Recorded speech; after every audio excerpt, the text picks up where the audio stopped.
Important update about YouTube playlists. Hey everyone. We've received many messages asking why our YouTube playlists aren't showing up.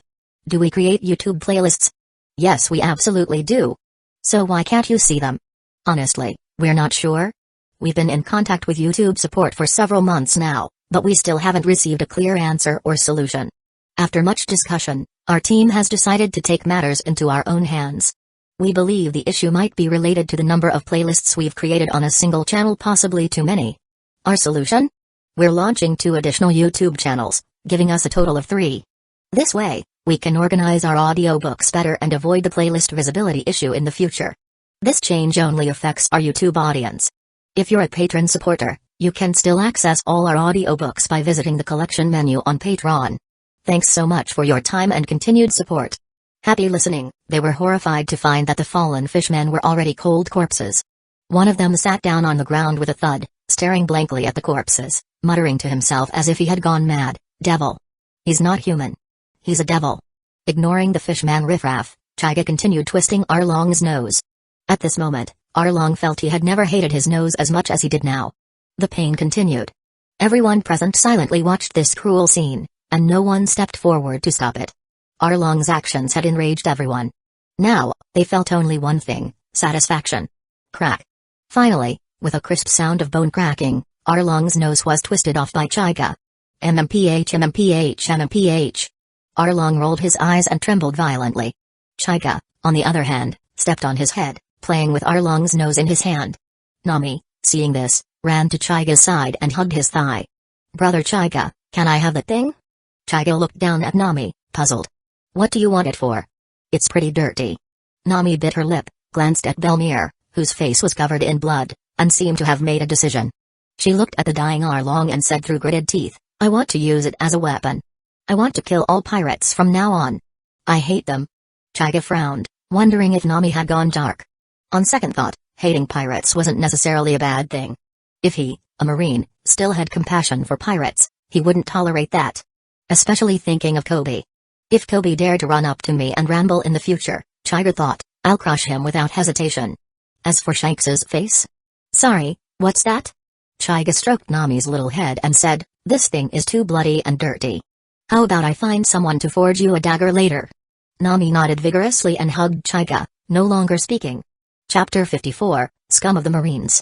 After comforting Nami, Chaiga kicked Arlong, who was still gasping for air. After some thought, Chaiga waved to the remaining fishman underlings, signaling them to come over. The fishmen looked at him blankly, pointing at themselves, unsure who Chaiga was calling. Chaiga glared at them impatiently, and the fishmen immediately scrambled over. Clang.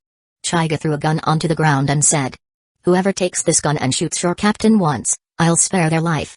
The fishmen immediately looked at Chaiga in horror. For a moment, no one dared to move.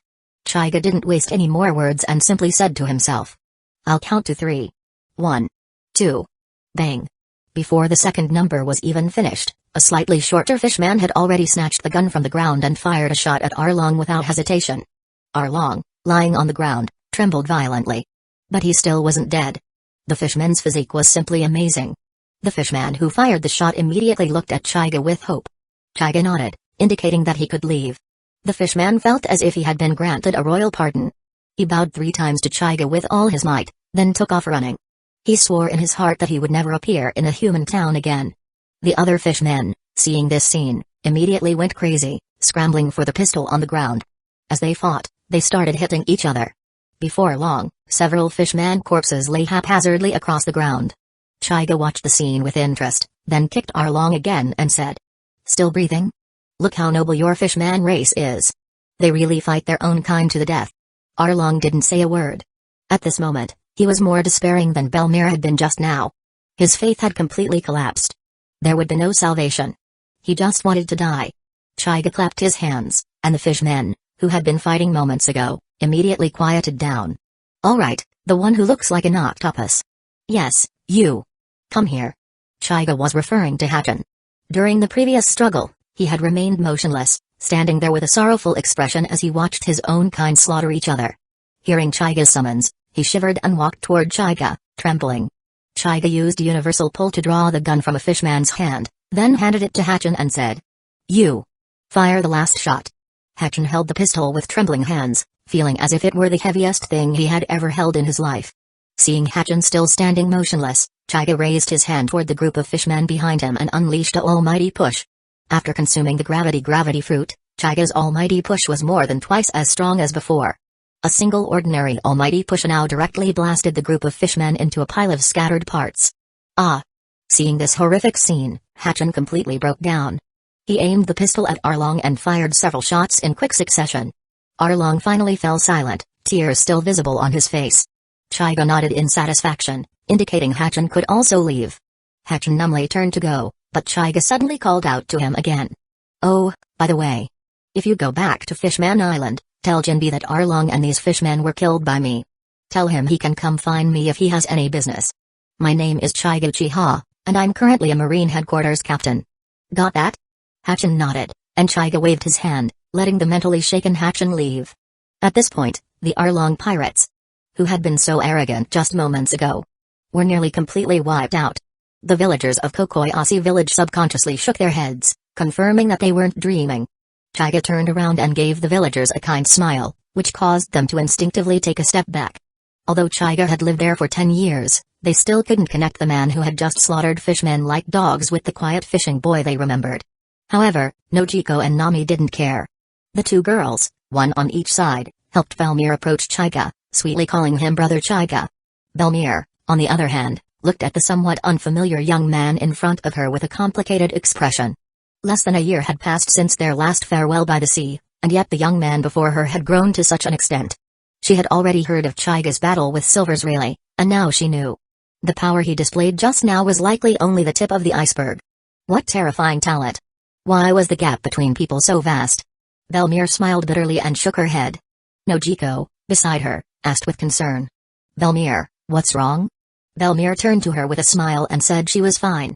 Nami, looking at Belmir's injuries, had hatred flash in her eyes. She looked at Chaiga and said, Brother Chaiga, I want to join the Marines. I want to kill pirates. Nami was completely fed up with pirates. Chaiga looked at the determined orange-haired girl with a bit of helplessness, thinking that if he took her to join the Marines at her age, he'd be scorned by the rest of the force.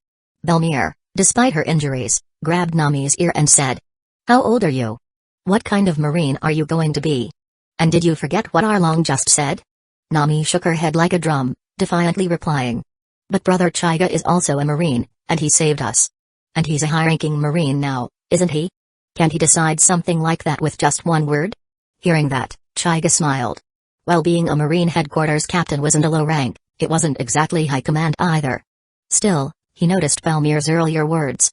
He pinched Nami's cheek and said, We'll talk about joining the Marines when you're older. First, tell me what Arlong said. Nami's expression hardened. She immediately exaggerated the story about Captain Nezumi, and Nojiko, beside her, nodded tearfully. She knew that as long as Brother Chaiga was here, they wouldn't be mistreated again. Chaiga's expression darkened. He stood silently, then glanced in one direction and asked. I understand. Don't worry, I'll handle this. How is Granny Risa? Belmir replied weakly. She's safe. When we got word of the Arlong pirates, I hid her and the older villagers in a secure room. Chaiga nodded, relieved, and bowed to Belmir in thanks. Belmir struggled to stop him, saying, No, you saved us. What I did was nothing. Hearing this, the villagers, who had been frightened earlier, came forward one by one. That's right, Chaiga. You're the hero of the village. We were just scared. We didn't even thank you. Thank goodness we had you, Chaiga. Chaiga looked at the villagers quietly.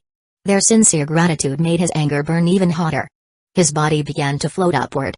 He closed his eyes, sensing something in the distance, then shot off like a bullet. Below, Nami tugged on Belmir's sleeve. Belmir, why did Brother Chaiga leave so suddenly? Where's he going? Belmir watched the sky and replied, her voice laced with hatred. He is going to clean up the scum in the Marines. Chapter 55, Differences Between Captains. Naval Base, Marine 16th Branch, East Blue. Inside the office, Captain Nezumi's eyes gleamed as he stared at the small box of treasure on the desk, his drool already soaking the documents. He pushed the wet documents aside and hugged the treasure-filled box tightly to his chest, carefully counting the gold and jewels inside, muttering, Pirates are so generous. I wouldn't be able to save this much even if I worked for the Marines for years. Does it look good?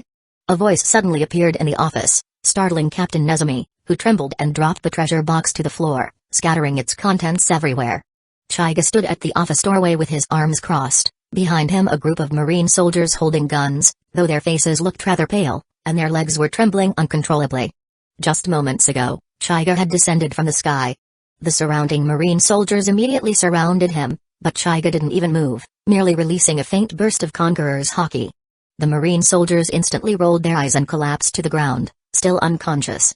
The remaining Marine soldiers dared not advance. They knew they were no match for the person in front of them, but their military duty compelled them to follow Chaiga all the way to Captain Nezumi's office. At this moment, Captain Nezumi was on the floor, frantically trying to gather the scattered treasure with his hands. But the more he rushed, the more disobedient the treasures became. Every time he tried to scoop them with his arm, a few defiant gold pieces would slip through the gaps. The Marine soldiers behind Chaiga looked at their superior, who was sprawled on the ground looking utterly pathetic, and lowered their heads in shame. To be honest, they all knew more or less about Captain Nezumi's conduct, and every one of them looked down on him from the bottom of their hearts. But there was nothing they could do. A higher rank crushes those below, and he was the highest-ranking officer here. Seeing that using his arms was inefficient, Captain Nezumi began picking up the gold pieces on the ground one by one. As he picked, his hand touched a shoe. He looked up in a daze, meeting Chaiga's lowered Rinnegan eyes. As if he had seen something terrifying, Captain Nezumi plopped down on the ground, staring blankly at Chaiga, his voice trembling as he asked, "You? Who are you?" Chaiga looked at this Marine disgrace with the eyes of someone looking at a dead man and said indifferently, "Marine Headquarters Captain, Chaiga Uchiha." "You're a Marine?" Hearing that the newcomer was also a Marine, Captain Nezumi immediately breathed a sigh of relief. In his opinion, since the person was a Marine, there wouldn't be much of a problem. After all, they were colleagues, weren't they? Thinking this, Captain Nezumi calmly stood up, casually patted his backside, then pressed his palms together in front of his chest and greeted Chaiga with a fawning smile, asking, "So it's Captain Chaiga from headquarters. May I ask what instructions you have for me?" It must be noted here that even if Marine headquarters officers and branch officers held the same rank, their status and strength were on completely different levels. And Chaiga was so young, if Captain Nezumi didn't know Chaiga's importance, then he had wasted all these years. He knew that he had climbed to the position of Marine branch captain by being good at reading people's expressions and flattering them. Otherwise, with his lacking strength, he would only be able to slowly accumulate seniority and eventually retire as a lieutenant. Moreover, in his opinion, no matter how high Chaiga's status was, he was just a young man. A few flattering words from himself could make him so overjoyed that he might even advance his own career. However, what responded to him was Chaiga's big slap. Slap. A loud slap echoed in the small office. Captain Nezumi spun around 10 times before finally stopping. When he finally stopped, Captain Nezumi covered his face, which had swollen to the size of a soccer ball, and looked at Chaiga in disbelief. "What are you doing?" "I'm a Marine." Hearing that this guy still dared to call himself a Marine, Chaiga was directly amused by this shameless behavior. Chaiga took out a jagged nose from his door space, with undried blood still clinging to it. Chaiga dangled the nose in front of Captain Nezumi. Seeing the object in Chaiga's hand, Captain Nezumi's pupils immediately contracted. He recognized it as Arlong's nose.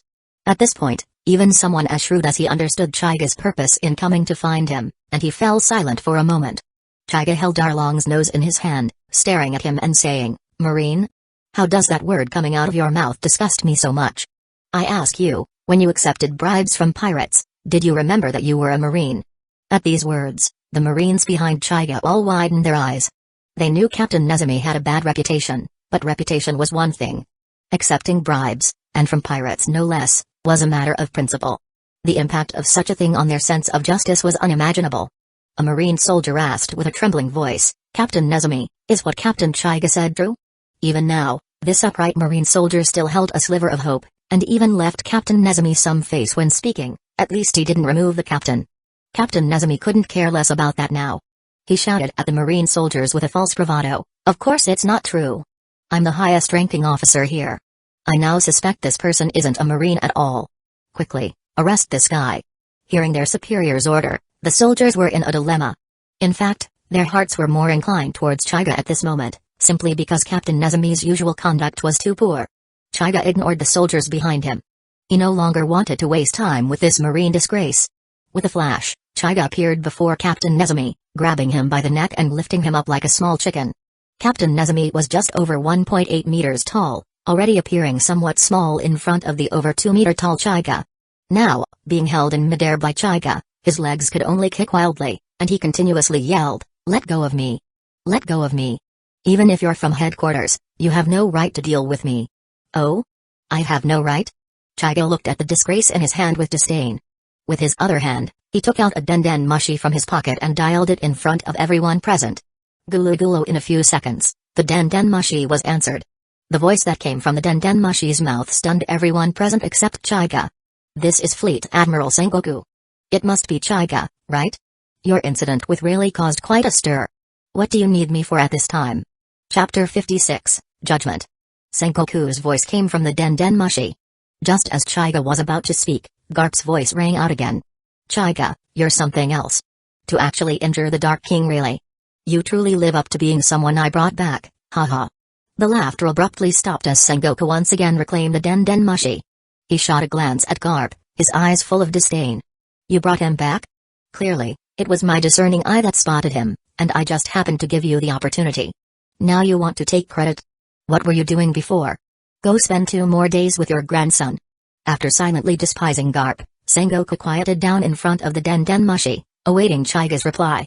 In his opinion, Chiga always acted with composure and certainty. This sudden call surely meant something very important. However, Chiga's next words instantly caused Sengoku's face to contort, and even Garp, standing behind him, looked grim. "Fleet Admiral Sengoku, I am very disappointed in the Marines right now." Hearing this, Sengoku felt as if he had plunged into an ice cellar. If anyone else had said such a thing, he would have immediately rebuked them. After all, for a Marine to say they were disappointed in the Marines, what was their intention? But for these words to come from Chiga's mouth, it was different. Chiga was already subtly being seen by Sengoku as his successor, and even the 5 elders had a good impression of him. For such a person to now say he was disappointed in the Marines was truly an extremely terrifying matter. This was not only a blow to the overall prestige and morale of the Marines, but losing Chiga would be an immeasurable loss to the current institution. Thinking of this, Sengoku urgently asked, "What happened? What's going on, Chiga? Don't rush. Where are you now?" "I'm at Marine Branch 16 in the East Blue." "The East Blue? Weren't you at Sabiti? How did you end up there?"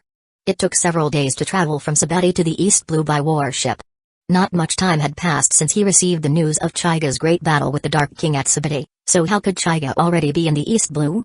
Without explaining how he arrived in the East Blue, Chiga spoke in a cold tone, "How I got here isn't important. What's important is that I saw the filth within the Marines here.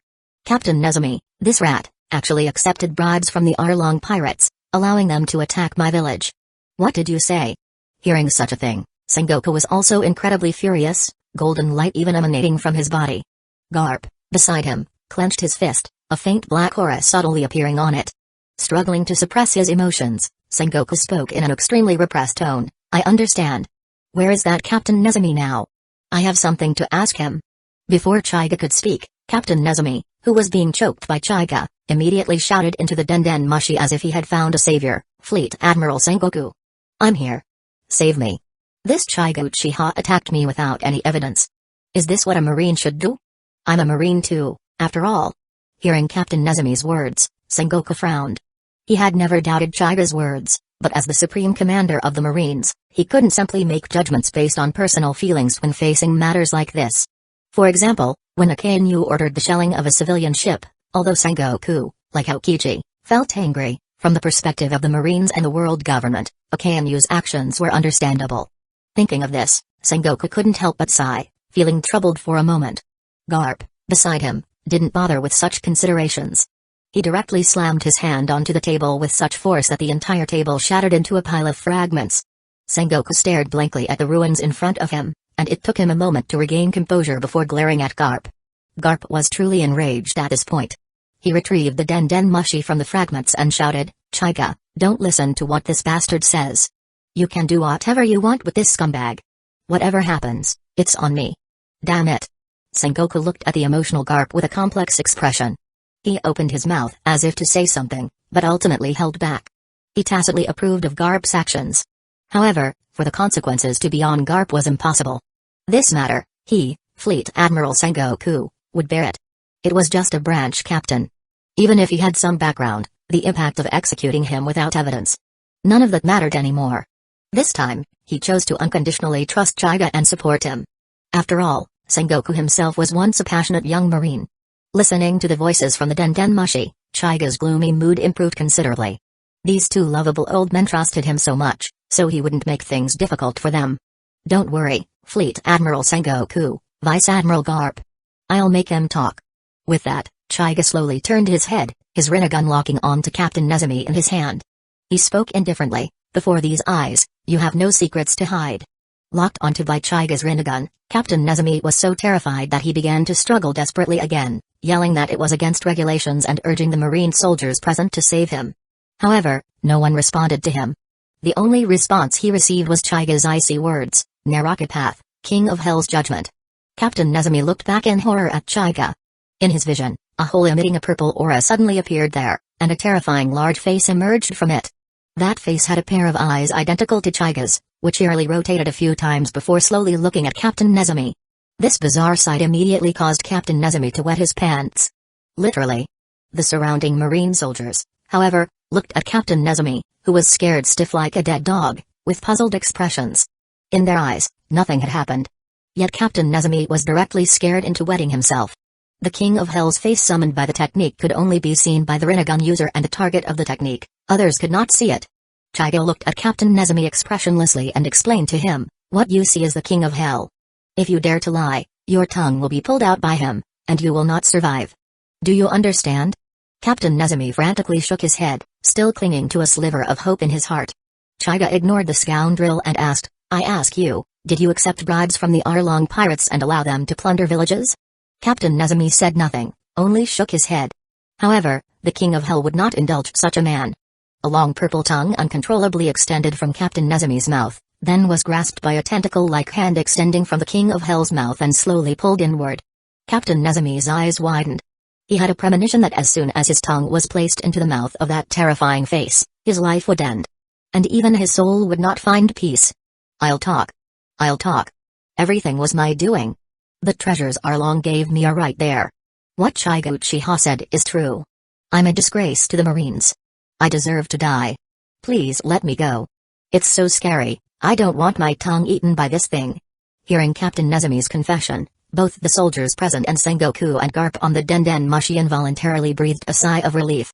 No one wanted Chaiga's future to be affected by this. Captain Nezumi, who had spoken all at once, looked at Chaiga with a hopeful expression and said fawningly, Lord Chaiga, I've said everything. Can you let me go now? Chaiga revealed a faint smile and said, all right. Captain Nezumi's face instantly showed wild joy. However, before he could celebrate for long, the King of Hell behind Chaiga suddenly exerted force on its hand. Snap. Captain Nezumi's tongue broke off in his despairing gaze. Munch, munch. The King of Hell chewed vigorously in front of him, each chew gnawing at his soul. The pain was so intense, he couldn't even cry out. Finally, with a gulp, the King of Hell swallowed Captain Nezumi's tongue. Captain Nezumi had already rolled his eyes, saliva dripping from the corners of his mouth. Completely dead. Releasing his grip, Captain Nezumi's corpse fell to the ground like trash. Chaiga looked indifferently at the body and said faintly, I can let you go, but you have to die first. With that, Chaiga turned and left the office under the reverent gazes of the marine soldiers. Chapter 57, Government Dogs. After eliminating the scum of the Marines, Chaiga returned to Kokoyasi village, ready to bid farewell. His arrival this time was quite sudden. Almost like an unauthorized absence. So he couldn't stay in the East Blue for long. At the farewell, Nami's eyes were red from crying, and Nojiko also hung her head, sobbing softly. Helpless, Chaiga promised Nami that she could join the Marines after she turned 18. Only then did Nami feel a little better. As for Nojiko, Chaiga found this quiet girl even more troublesome. She was much more mature than Nami, and the more mature someone was, the harder it was to comfort them. Sighing, Chaiga walked over to Nojiko and picked her up, just like he did during their last farewell. Making Nami pout again. It had to be said that people in the world of One Piece grew up fast. In just 1 year, Nojiko had already reached 1.6 meters in height, though she was still not tall standing next to Chaiga, who was over 2 meters tall. Nojiko cried in Chaiga's arms for a while until her tears soaked his clothes. Only then did she raise her head and smile shyly, a little embarrassed. Chaiga reached out and gently hooked Nojiko's nose, saying softly, all right, don't cry anymore. If you want to join the Marines too, you can enlist when you turn 18. Nojiko pointed to herself in surprise, a little hesitant. Me? Can I? I'm so weak. Chaiga waved his hand, interrupting her. You're not weak. Weren't you brave when facing Arlong? And don't worry. You have me. Nojiko responded clearly, finally smiling. After comforting the two girls, Chaiga gently put Nojiko down. He turned to the villagers, led by Belmir, who had came to see him off, and waved with a smile. Well then, goodbye everyone. With that, Chaiga's figure disappeared from their sight. Looking at the spot where Chaiga vanished, both Nami and Nojiko secretly made up their minds. They would definitely join the Marines when they grew up, so there would be no more partings. Area 66, Sabati Archipelago, Marine Base Office. Swish. Chaiga's figure suddenly appeared in the office, startling Khalifa, who had just entered to deliver documents. The papers scattered all over the floor. Khalifa shot Chaiga an annoyed glance, then bent down to pick up the documents, inadvertently displaying a charming curve.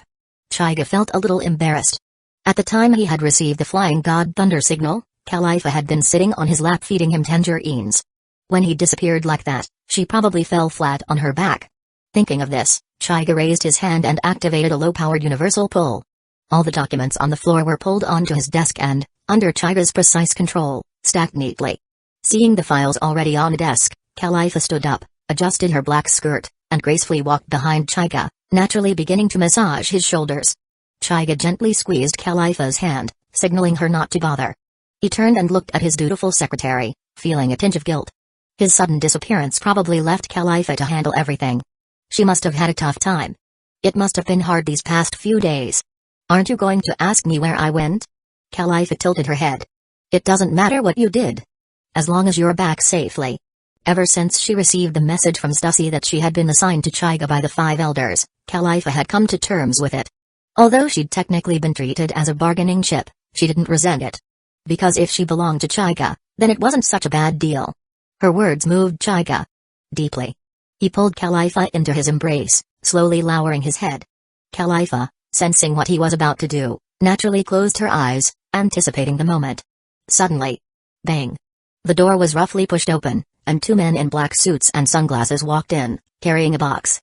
They walked up to Chaiga's desk and dropped the box with a thud. One of them said arrogantly, "You must be Chaiga Uchiha. This is the devil fruit bestowed upon you by the Five Elders. The zone, mythical beast type, human fruit, Ashura form." Then, one of the blonde agents glanced at Khalifa in Chaiga's arms and grinned lewdly, making her feel deeply uncomfortable. The other man, who had a buzz cut, was more straightforward. After delivering the fruit, he called to his companion and turned to leave. Throughout the exchange, Chaiga had remained silent. Expressionless. His eyes like those of a predator sizing up prey. Just as they turned to exit, Chaiga finally spoke. "Good dogs. Have you been crawling for so long that you forgot your place? What did you say?" The blonde agent spun around in fury, ready to retaliate. In his eyes, Chaiga was just some Marine higher-ups were hyping up. How dare he speak to him like that? But before he could act, a large palm filled his view. Boom. The blonde man was slammed into the wall by Chaiga's hand. The buzz-cut agent froze. He hadn't even processed what happened. Chaiga's speed was simply too fast. Marine soldiers, alerted by the noise, rushed in and pointed their rifles at the agents. To them, Chaiga, who had fought Silver's Rayleigh, was already a living legend. Being stationed under him made them proud. After all, only a superior that strong could command such loyalty and offer such overwhelming security. Without acknowledging the crowd, Chaiga slowly retracted his hand. The blonde agent slumped in the wall, stripped of his arrogance. His face, especially around the nose, was completely caved in. His sunglasses had shattered, and the shards had embedded into his eyes. Even if he survived, he'd be blind. Seeing this, the buzz-cut agent trembled violently. Chaiga, whom he now saw as a devil, slowly turned his head toward him. Under Chaiga's cold gaze, the man immediately stopped shaking. His knees buckled, and he collapsed to the ground. Kneeling in terror. Chapter 58, Khalifa's Tease. Chaiga Uchiha walked up to the kneeling, short-haired man in black, looking down at him. The short-haired man in black immediately bowed, muttering repeatedly. I'm sorry, I shouldn't have been disrespectful to you. Please, don't kill me." Seeing how humble this guy was, and how he had been relatively honest just now, Chaiga lost interest in dealing with him. He simply squatted down, patted his shoulder, and motioned for him to look up. The man in black looked up blankly, with a pleading expression on his face. He thought Chaiga was about to make a move. "Let me ask you, are you and that guy the Five Elders' bodyguards?" No. We are not worthy of being their bodyguards. We are from Mary Ejos. That fruit was given to you as a reward by the 5 elders, who instructed Lady Nerona to take it from her collection. Then what was with your behavior just now? The short-haired man in black paused for a moment, then realized Chaiga was referring to their arrogant attitude earlier. He stammered. Lady Nerona felt that giving you this fruit was somewhat wasteful, so she told us to pay attention to our attitude. At this point, Chaiga understood what he meant. This celestial dragon named Nerona was dissatisfied that her collection was given as a reward to a mere navy captain, and she wanted these 2 lackeys to annoy him. A cold smile appeared on his face. Chaiga stood up, motioned for the surrounding navy soldiers to retreat, then walked past the kneeling man in black and returned to his office. Although Chaiga had left, the man in black remained kneeling, not daring to move, fearing he would give Chaiga an excuse to act against him. Not until Chaiga's voice came from the office did he stir. You can scram. Remember to deliver a message to your master. Tell her, thank you for her devil fruit. I am very satisfied. Tomorrow night, I will visit her. I want to thank her in person. Yes. Yes. I will, Lord Chaiga. Scram. Hearing him say that, the short-haired man in black felt as if he had received a great pardon. He hoisted his barely conscious companion onto his back and stumbled and crawled out of the navy base. After the man in black left, Chaiga stood in the center of his office, arms crossed, pondering how to deal with the celestial dragon named Nerona. He had almost completely offended her this time. Tomorrow night, they would most likely fall out. If things truly escalated beyond control, he could only hope Nerona would try to not complicate things in regard to the 5 elders. If they favored this Nerona, then there was nothing more to say. Prepare to get spanked. Suddenly, Chaiga felt a soft pressure on his back, and a pair of fair arms wrapped around his waist. Turning his head, Chaiga saw the person embracing him, his little secretary, Khalifa. Khalifa had never felt such warmth in her heart as she did today. She was sent by her father to the world government to be trained as a spy since childhood. Her childhood was mostly her being detached. Everyone around her was equally cold-blooded and ruthless, no one had ever helped her. Growing up in such an environment, and then being sent to monitor Chaiga's every move, she had almost become a machine-like existence. But in her interactions with Chaiga, her heart keeps getting softer. Then Chaiga saved her from Rinnegan. That was Dark King really. Even Chaiga could have died on the spot in such a battle if he wasn't careful. Yet, he still distracted himself to take her with him. One could say that from then on, she had become reliant on Chaiga, and he keeps flirting with her. Now, he had even directly taught that guy a lesson for being disrespectful to her, completely disregarding that they were the bodyguards of those people. Just for such a somewhat ridiculous reason, just for her, an insignificant person. Khalifa buried her head in Chaiga's back and chuckled. As she laughed, tears flowed from her eyes. Sensing the dampness on his back, Chaiga frowned. He said in a deep voice. What's wrong? Not satisfied enough? Or are you worried about Nerona's retaliation? Don't worry, they can't do anything to me. Chaiga's tone carried a strong confidence, and this Chaiga made Khalifa even more captivated. Lifting her head from Chaiga's back, Khalifa's eyes were filled with a sea-like tenderness, which made Chaiga's heart tremble. She stood on tiptoes, her pretty face slowly approaching Chaiga's, as she pressed her lips against his. Metis, experiencing the scene once again, rolled her eyes and squatted directly on Chaiga's shoulder, quietly enjoying the show. After a long time, their lips parted. Khalifa reached out and caressed Chaiga's face. Although tears still lingered on her face, a breathtaking beauty blossomed, and she softly parted her red lips. Boss, from now on, I am yours. Chaiga was still immersed in the feeling from just now, unable to extricate himself. Hearing Khalifa's voice finally brought him back to his senses. However, at this moment, his emotional intelligence seemed to have been sucked away by that kiss, as he asked a somewhat mood-killing question. Why do you call me boss? Khalifa also didn't expect the usually quick-witted Chaiga to suddenly become so slow. But looking at Chaiga like this, she only found him so adorable and couldn't help but cover her mouth and chuckle. Because I was sold to you, wasn't I? Aren't you my boss? Oh, okay, hello, boss. Chaiga's emotional intelligence finally came online at this point. Realizing how awkward he had been, he could only mumble, trying to cover up the embarrassment. Khalifa just stared at Chaiga, staring for a long time, as if she couldn't get enough, making Chaiga feel a bit unnerved. He unconsciously touched his face and asked, What's wrong? Is there something on my face? Khalifa narrowed her eyes and said seriously, Nothing, I just thought about how handsome you are. I can't get enough of looking at you. Alright, Khalifa's combat power at this moment was simply too strong. Even Chaiga, who had fought Dark King really, felt a bit overwhelmed and was completely silenced. Seeing that Chaiga wasn't speaking, Khalifa stopped her teasing him. She gently brushed off the dust that had gotten on Chaiga's clothes and asked, "Boss, what are you going to do about meeting that celestial dragon tomorrow night?" At this point, hearing this question, Chaiga felt it didn't matter anymore. The more pressing concern for him now was what to do about Jian. Thinking of Jian, Chaiga felt another headache, and his brows furrowed again.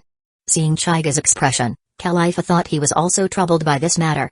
She pursed her lips and said with some concern, "What's wrong, boss? Are you worried about tomorrow night?" "It's all my fault, I've implicated you." Chaiga looked at Khalifa in surprise, then realized his little secretary had misunderstood. He quickly explained, "No, those people are nothing. I'm thinking about Jian." "Huh?" Hearing Chaiga's words, Khalifa also froze. She hadn't expected Chaiga to still be thinking about this at such a time. This offbeat thought directly made her laugh. Chaiga looked at Khalifa in confusion and said, "What are you laughing at?" Khalifa laughed for a while, then reined in her laughter and pointed a finger at Chaiga's chin. "What are you worried about? You're my boss, and I'm just your secretary." Chaiga fell silent. He knew Khalifa was telling him not to worry, that she wouldn't ruin his relationship with Jian. In other words, she was putting herself in a very low position. Sigh, my Khalifa.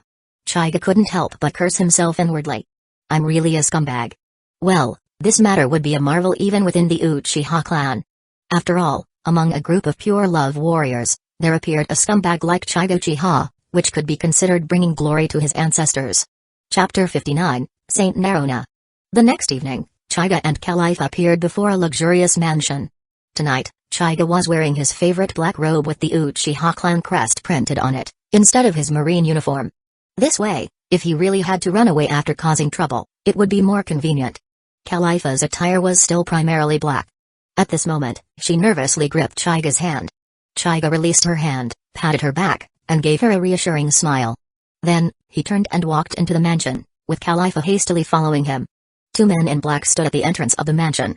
Upon seeing Chaiga and Khalifa, they immediately extended their arms, blocking their path. "Who are you?" "This is the residence of Saint Nerona, not a place for commoners." "Get out." Chaiga said nothing and continued walking inside, ignoring them. "You're asking for death, you." Thud. The two men in black suddenly rolled their eyes in unison and collapsed to the ground. Seeing this scene, Khalifa secretly sighed. It seemed her boss was already prepared to turn hostile. Who goes there? It had to be said that, as a celestial dragon's mansion, the security level was quite strict.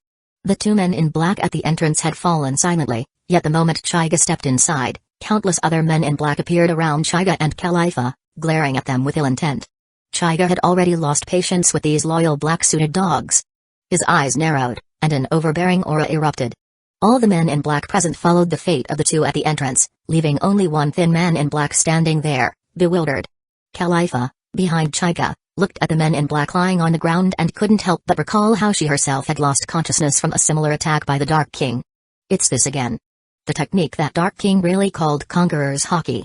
I didn't expect the boss to have mastered it so skillfully already. Chaiga looked at the remaining thin man in black and said indifferently, "Go notify Nerona. Chaiga Uchiha has arrived." The thin man in black said nothing, turned his head, and went to notify his master.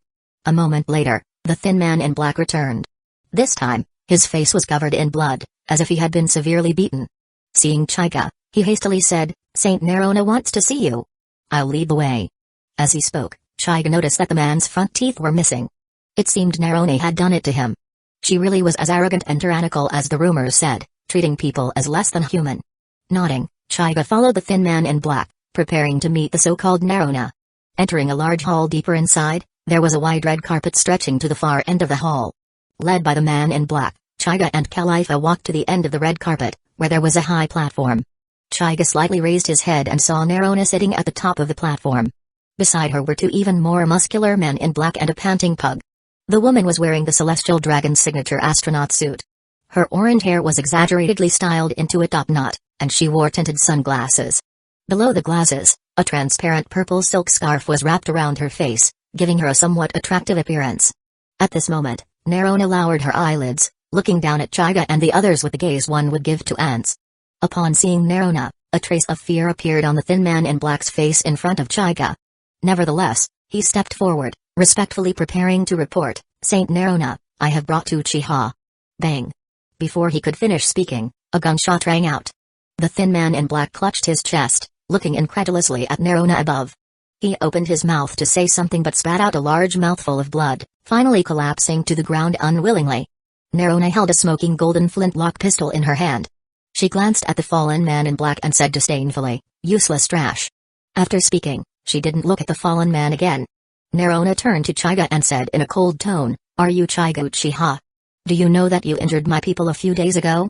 Do you think that just because you have the support of the 5 elders, you can forget your place, huh?" Chiga scoffed and replied, "I merely disciplined 2 dogs. Is there a problem?"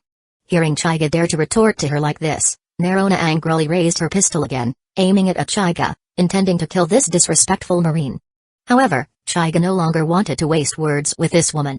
The moment Nerona aimed her gun at him, he had already appeared beside her, grabbing her arm. Nerona was startled. The 2 men in black on either side of her had their pupils constrict, terrified by Chiga. In their eyes, Chiga's actions were a crime punishable by extermination of 9 generations. Recovering their senses, the 2 men in black dared not hesitate. They immediately used armament haki, 1 on each side, attacking Chiga. Chiga didn't even bother to look at their attacks. Although these 2 were clearly more than a level stronger than the other men in black, they were still no match for the current Chiga. Chiga's body remained still. Repulsion erupted, and the 2 men in black were repelled before their fists could even touch Chiga. They slammed hard into the walls on either side of the Great Hall, then slid down like 2 broken rags, leaving 2 crimson bloodstains on the walls. The fate of the 2 men in black completely panicked Nerona. Having been pampered and adored since childhood, she had never experienced such a scene. For a moment, she stood frozen, unable to speak. Chiga's hand, gripping her arm, slid down and grabbed the golden flintlock pistol in her hand, snatching it from Nerona. With the gun taken away, Nerona's last bit of confidence vanished. Her face finally showed a terrified expression. This was probably the first time she had felt fear in her life. Chiga applied slight pressure with the hand holding the gun, and the valuable golden flintlock pistol instantly turned into a pile of fragments in his palm. He held his hand above Nerona and released the fragments. They fell like snowflakes onto her transparent bubble headpiece, coating it with a layer of gold dust, sparkling quite beautifully. Nerona rigidly turned her head to look at Chiga, feigning composure as she said, "You lowly commoner, do you know who I am? Aren't you afraid that a marine admiral will kill you and everyone connected to you?" Without responding, Chiga directly slapped her headpiece. The bubble headpiece cracked before a second passed under Chiga's slap, and then Chiga's hand made intimate contact with Nerona's face. Smack! The sound of the slap echoed repeatedly in the empty hall. Nerona was directly knocked to the ground, rolling down the stairs from the high platform, all the way to Khalifa's feet. Khalifa hastily dodged as if avoiding a plague. Chiga had not used much force in that blow. Nerona's strong reaction was simply due to her extremely poor physique. However, her consciousness was still clear. Nerona, lying on the ground, struggled to get up after a moment, one hand covering her swollen cheek, looking fearfully at Chiga on a high platform. Chiga looked down at Nerona, who no longer had her arrogant demeanor, and sneered, "Now, tell me, who are you?" Chapter 60, Celestial Dragon in Love? The Great Hall was eerily quiet. Khalifa stood silently in a corner, her gaze sweeping over the 2 figures on and below the high platform. She thought, "My boss has really stirred up a hornet's nest this time. I should probably prepare to run away with him later." Nerona stared blankly at Chiga on a high platform. For some reason, after being slapped by Chiga, she felt the lingering sensation that left her flustered and unsure of what was happening to her. Chiga had no idea what Nerona was thinking. He frowned at her still figure, then turned and sat down in the chair she had been occupying. He looked down and said, "You, crawl up here." "What did you say?" Nerona couldn't believe her ears. She never expected this Chiga Uchiha to make such a demand. Is he even from this world? Does he truly not understand the weight of a celestial dragon? Ironically, Nerona had unknowingly stumbled upon the correct answer to her question. Seeing that she still hadn't moved, Chiga grew impatient and raised his voice, "I told you to crawl up here. Can't you hear me? Or do you want to die?" Startled by his tone, Nerona hesitated. Then actually prostrated herself on the floor and began crawling forward, inch by inch. As she crawled, Nerona was filled with humiliation and confusion. Why was she suddenly being so obedient? Why did his command trigger such a strong instinct to comply? After some time, she finally reached Chiga's feet. She looked up at him, her face filled with shame, stunned by her own behavior. Chiga hadn't expected her to comply so readily. He had only intended to provoke her. In his mind, there was no way a spoiled celestial dragon would actually obey. In fact, he had been prepared to kill her if she dared to resist. But her reaction caught him completely off guard. Since she was being so obedient, Chiga temporarily suppressed his killing intent. He extended a finger and lifted her chin. What, even a high and mighty celestial dragon would do something like this? Nerona said nothing, silently allowing Chiga to touch her. Her eyes shifted to the side, avoiding his. Chiga frowned. No, did you forget you're a celestial dragon? Be arrogant, damn it. But things still needed resolving. Chiga stood up and raised his hand, preparing to strike Nerona, who remained on the ground. At that moment, Nerona finally spoke. Are you going to kill me? Chiga paused slightly, then nodded coldly. Whether I kill you or not doesn't matter. You already know that everything I've done tonight is unforgivable to someone like you. If I say I won't pursue anything that happened tonight, will you let me go? Chiga raised an eyebrow. If she was telling the truth, sparing her might be an option. After all, he had originally planned to climb the ranks of the Marines before making any drastic moves. Abandoning them now would throw off several plans. But could he trust her? The reputation of celestial dragons wasn't exactly honorable. Use Ganjutsu? She already seemed a little off. If she fell into Ganjutsu, she'd probably lose her mind. The 5 elders might notice. Thinking it over, Chiga shook his head and began gathering transparent chakra in his palm. Seeing this, Nerona panicked and quickly said, I'm telling the truth. As long as you promise that when I come to Sabati again, you'll protect me, I'll pretend none of this happened. I swear. After speaking, she blushed slightly and stole a glance at Chiga. What the hell is happening tonight? Chiga thought. Her performance seemed oddly sincere. After a moment of silence, he decided to be cautious. He reached out and grabbed Nerona by the neck, lifting her off the ground. Nerona stared at him in fear. Why is he still treating me like this? I was being sincere. How can he be so cruel? Tears welled up in her eyes, spilling down her cheeks.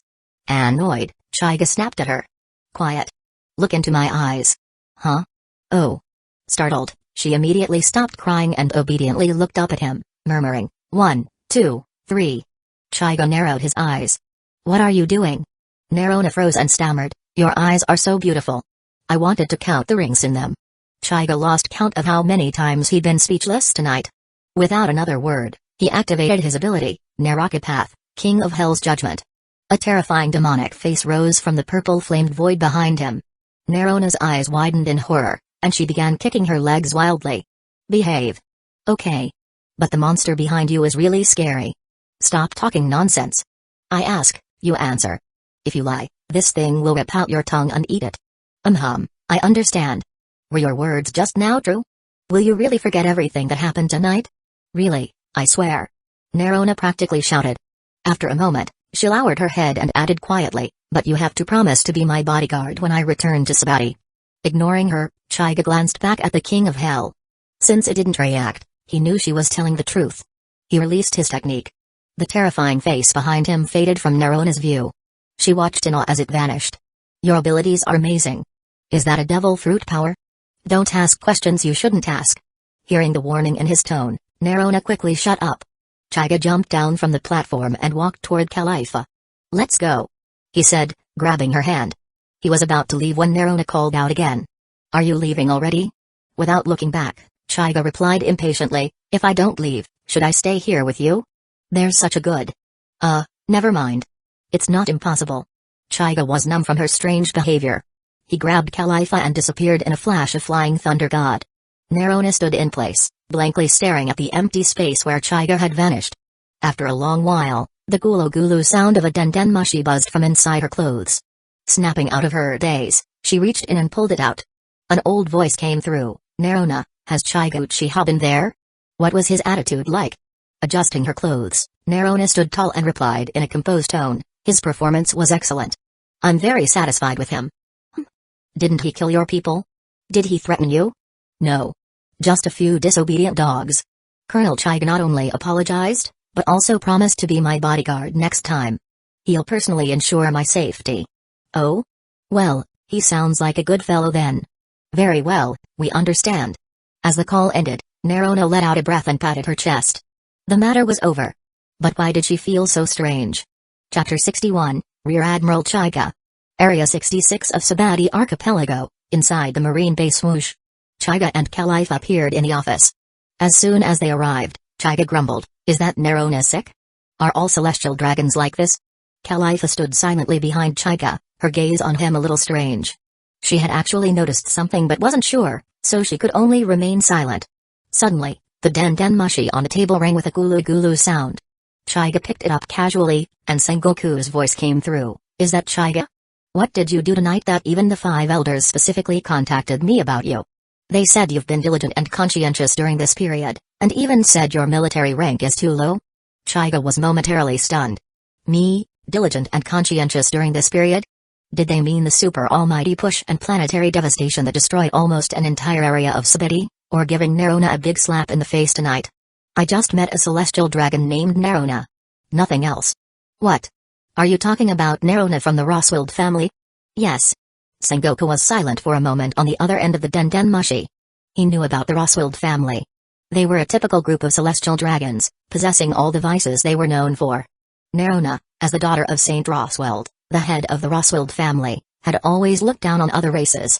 But the 5 elders informed him that Chika was to be commended after meeting such a person once. He didn't believe there was no connection between the two. Still, the outcome was good. The faster Chika was promoted, the more openly he could grant him authority. The future of the Marines was destined to be the era of young people like Chika.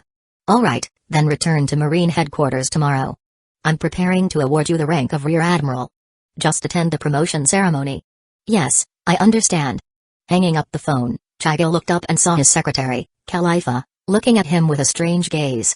He looked down at himself, confirming there was nothing unusual, and asked, "What's wrong? Why are you looking at me like that?"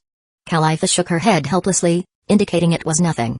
"Yes, my boss, you gave a celestial dragon a big slap tonight and then came back to be praised. This is simply unreal."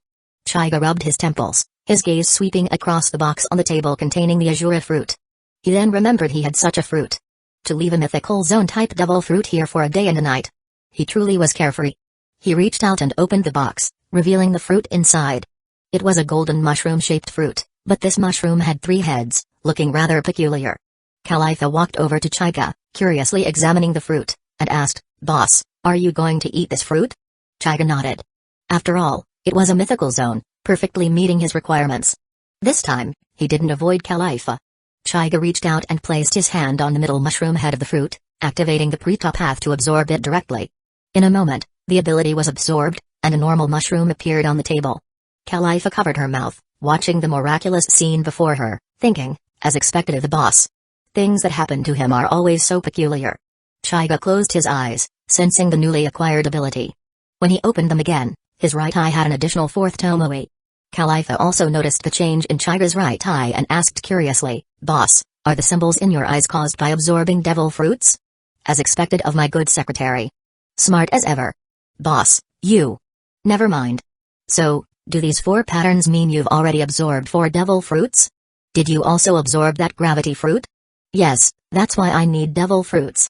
But don't worry. I'll find a suitable fruit for you in the future too." Nodding, Khalifa leaned against Chika and said nothing more.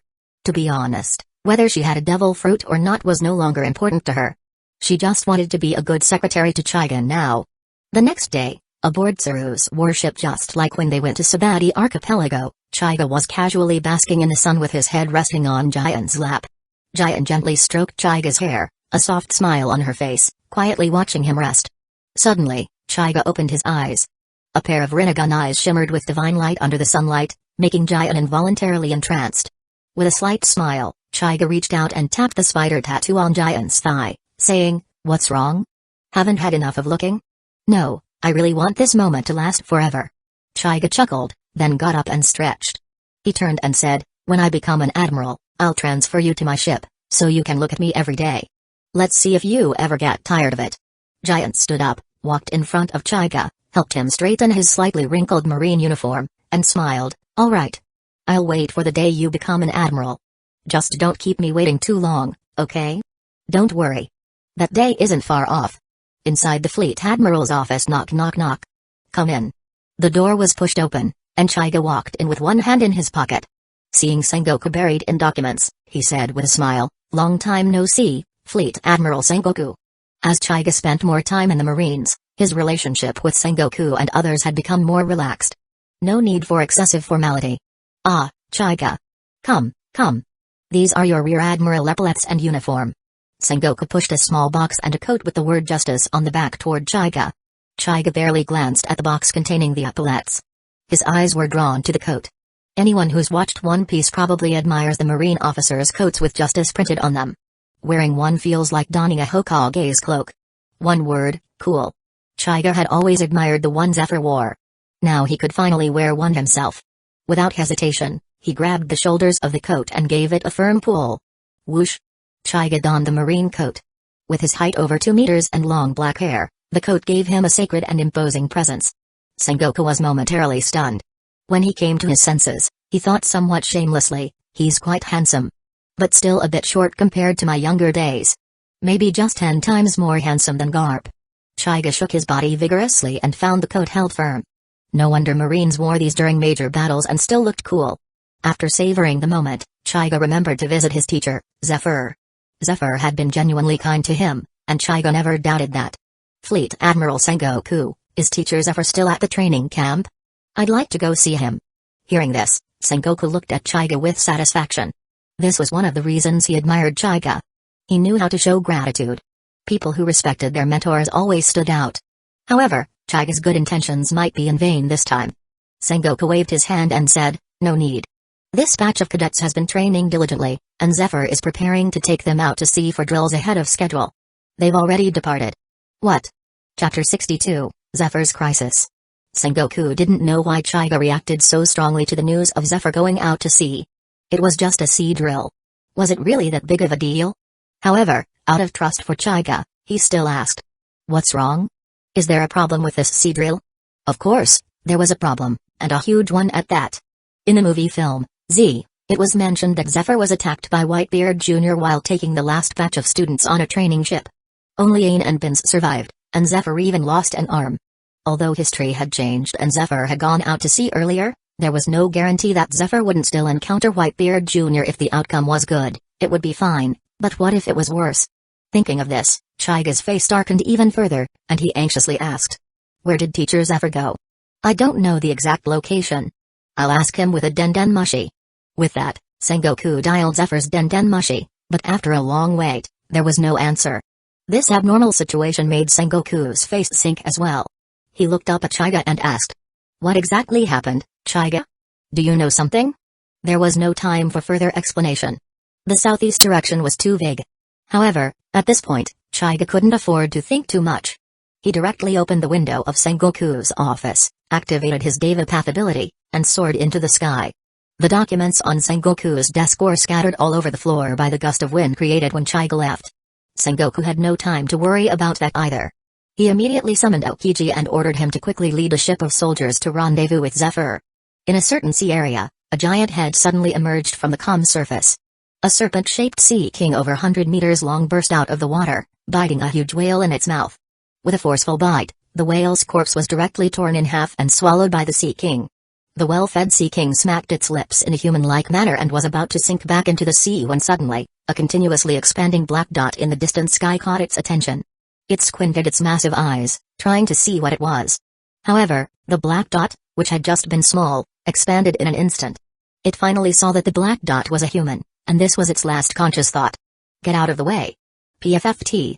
The Sea King's head was smashed into a pile of minced meat by Chaiga, and for a moment, a rain of blood fell over the sea area. After this delay, Chaiga, who had been flying at high speed for some time, also stopped. At this moment, his face was terrifyingly gloomy. This sea area was simply too vast. Even with the perception of his Rinnegan and observation hockey, Chaiga still hadn't found any trace of Zephyr's ship. Damn it, are Teacher Zephyr and those students destined for this calamity? He hated himself for not leaving a hierarchy mark for Zephyr.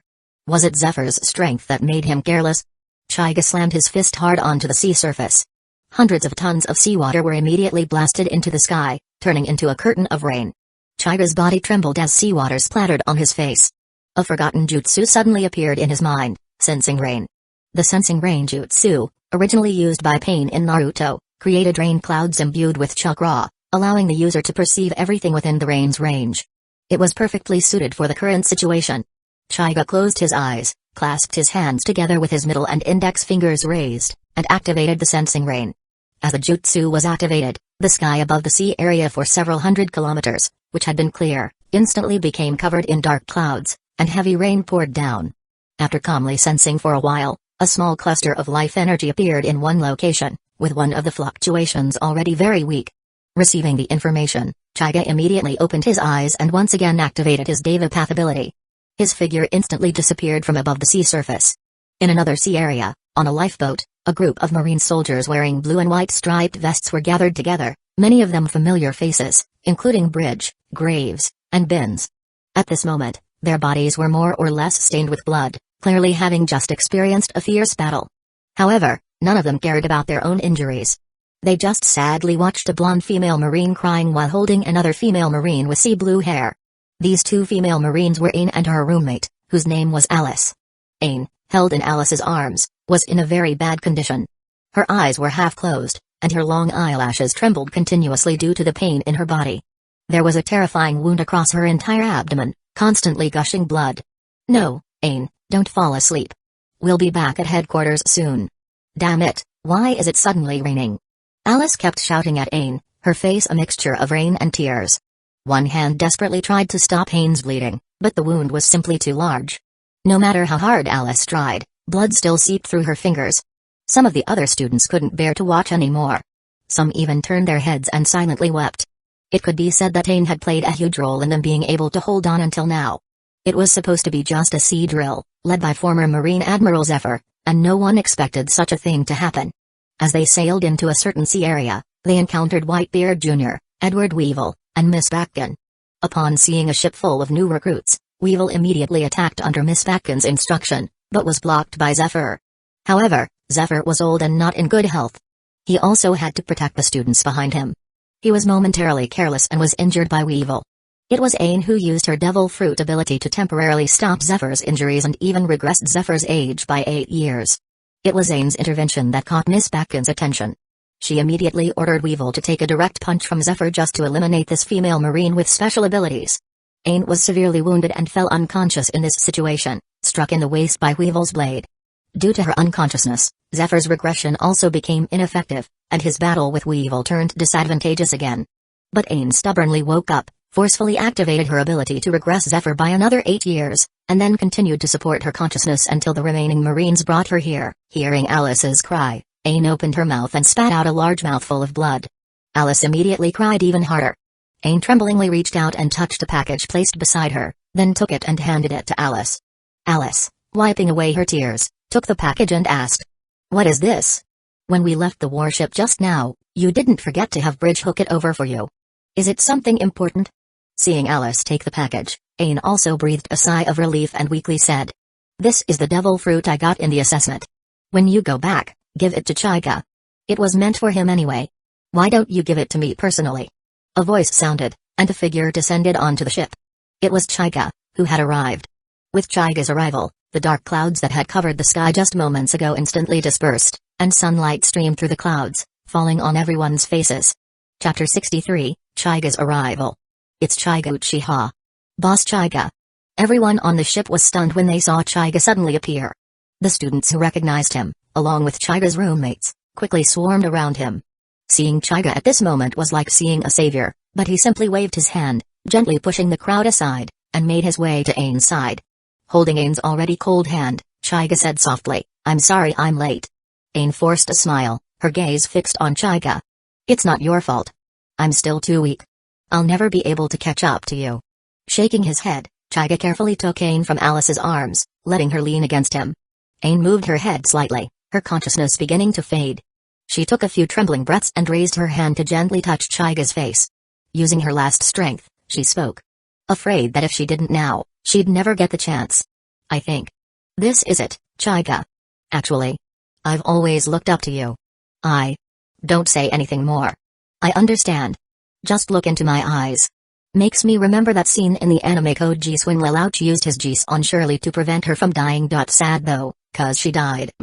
Even on the verge of unconsciousness, Aine instinctively obeyed his words. She forced her eyes open, looking into his.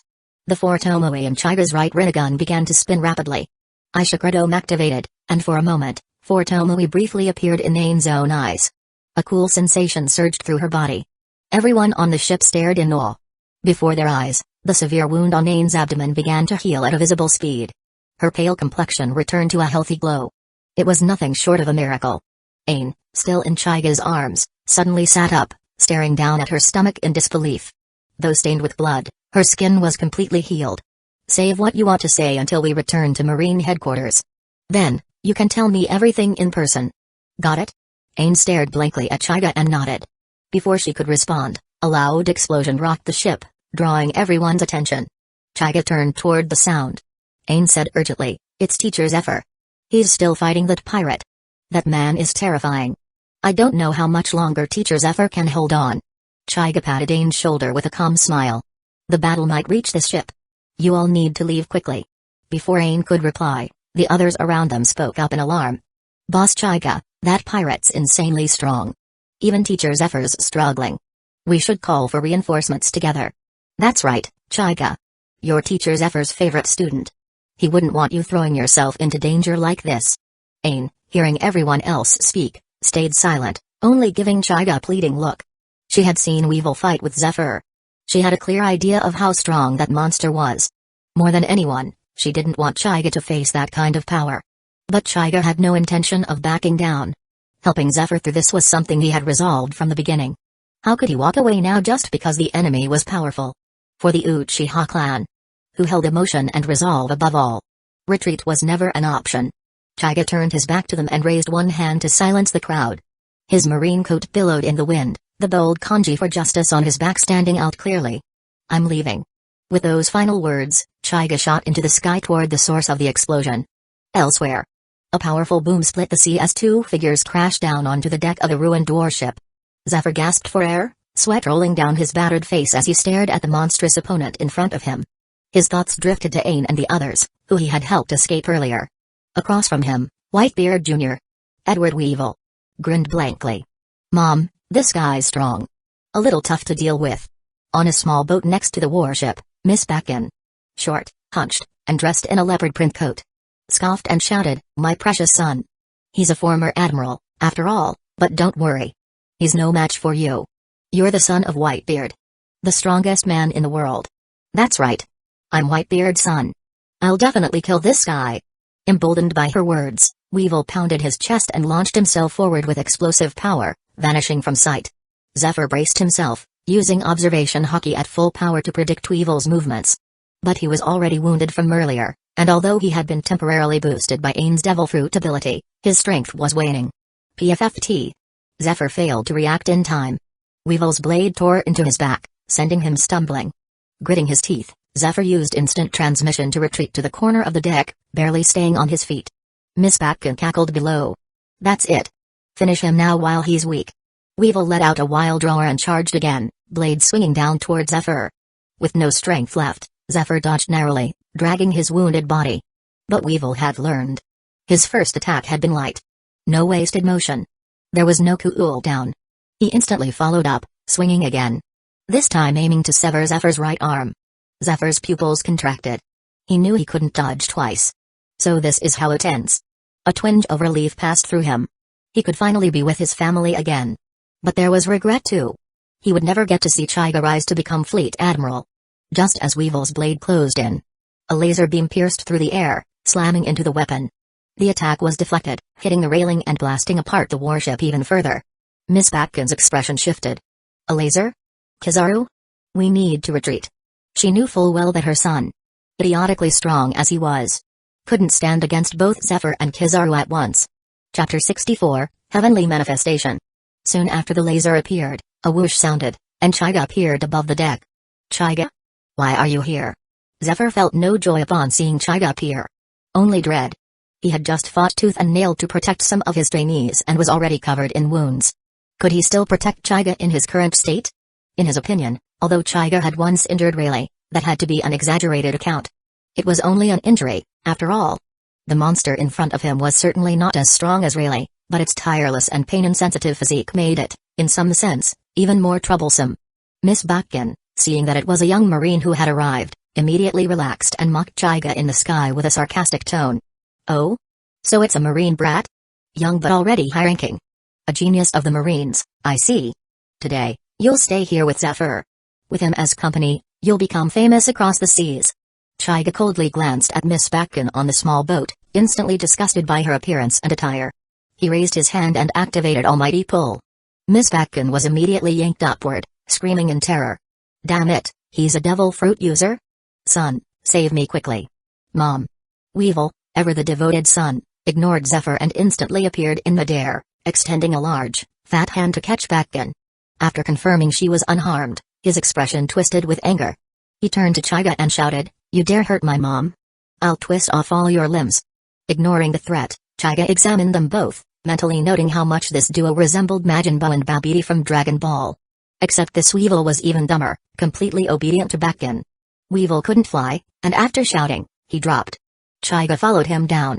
Zephyr was still wounded on the deck. Landing, Chaiga tossed aside martial ethics and hit Weevil with another almighty push, sending him flying. He then helped Zephyr up. "Teacher Zephyr, are you alright?" "I'm fine, but my combat effectiveness is limited. I took a knife to the back earlier." Chaiga glanced at the wound. A deep, bone-exposing cut.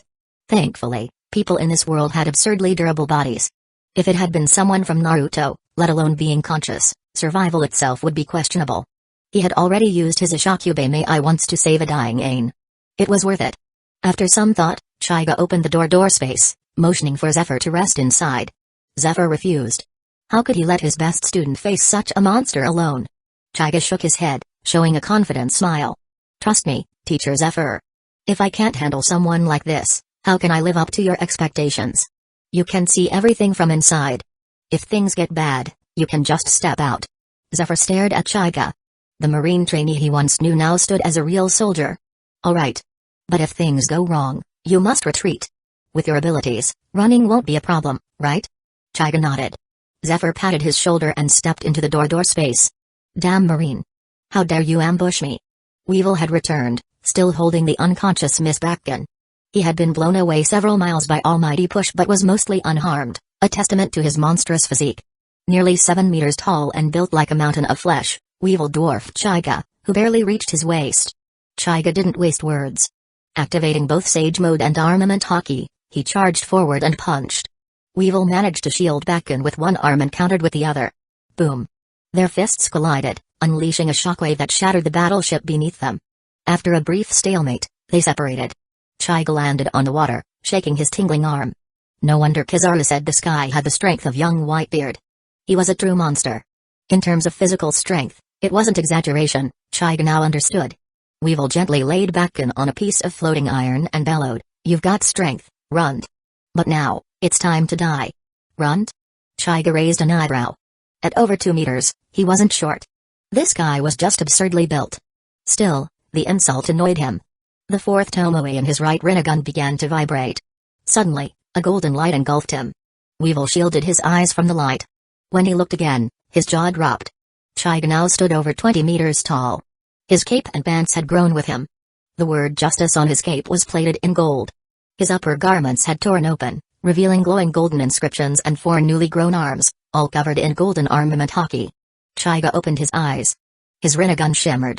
This was his power after absorbing the Ashura fruit. Heavenly manifestation. It was his first time using it.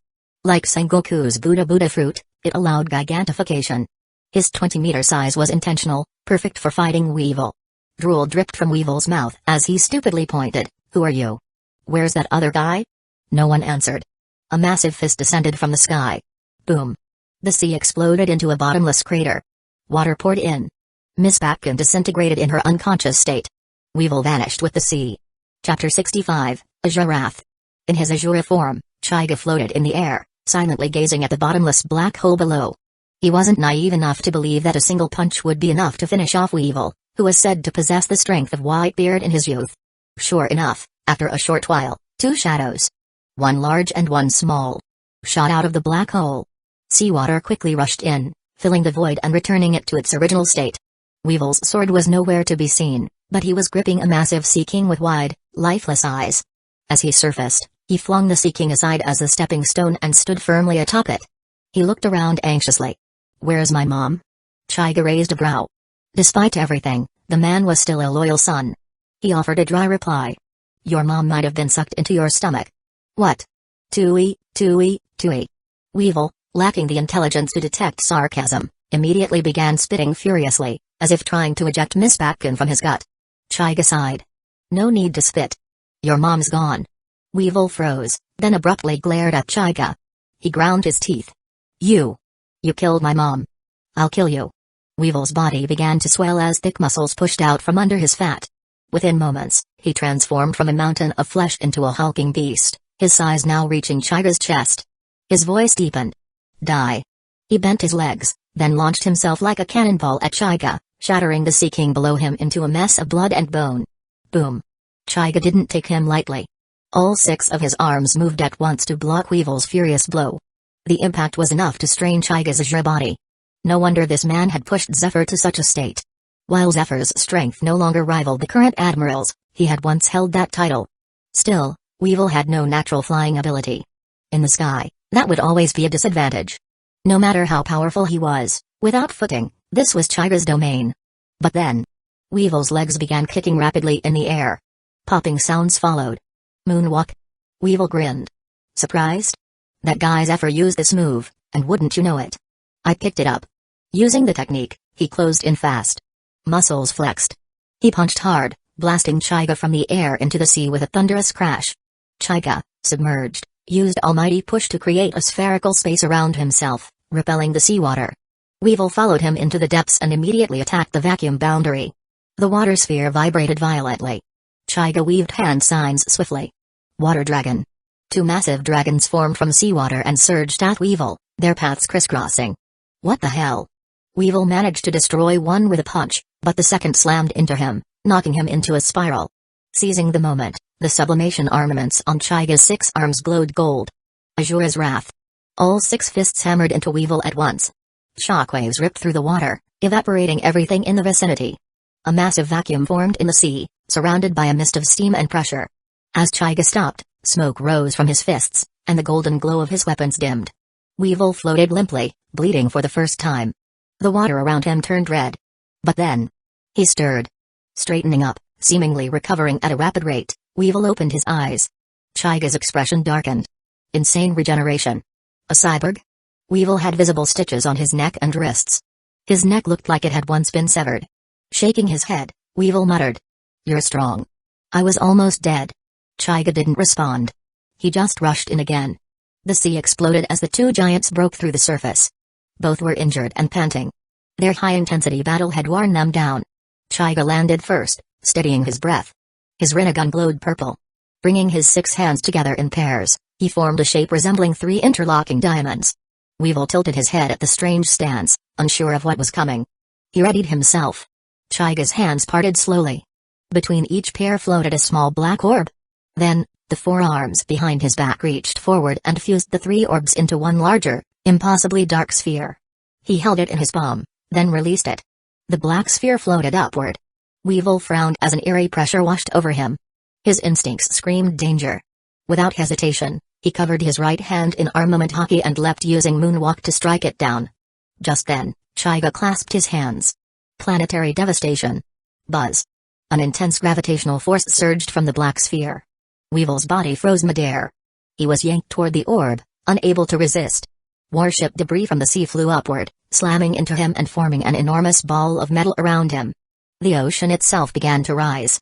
Seawater twisted into the sky, forming a massive water sphere. Easily over 1,000 meters wide. The sky darkened beneath it.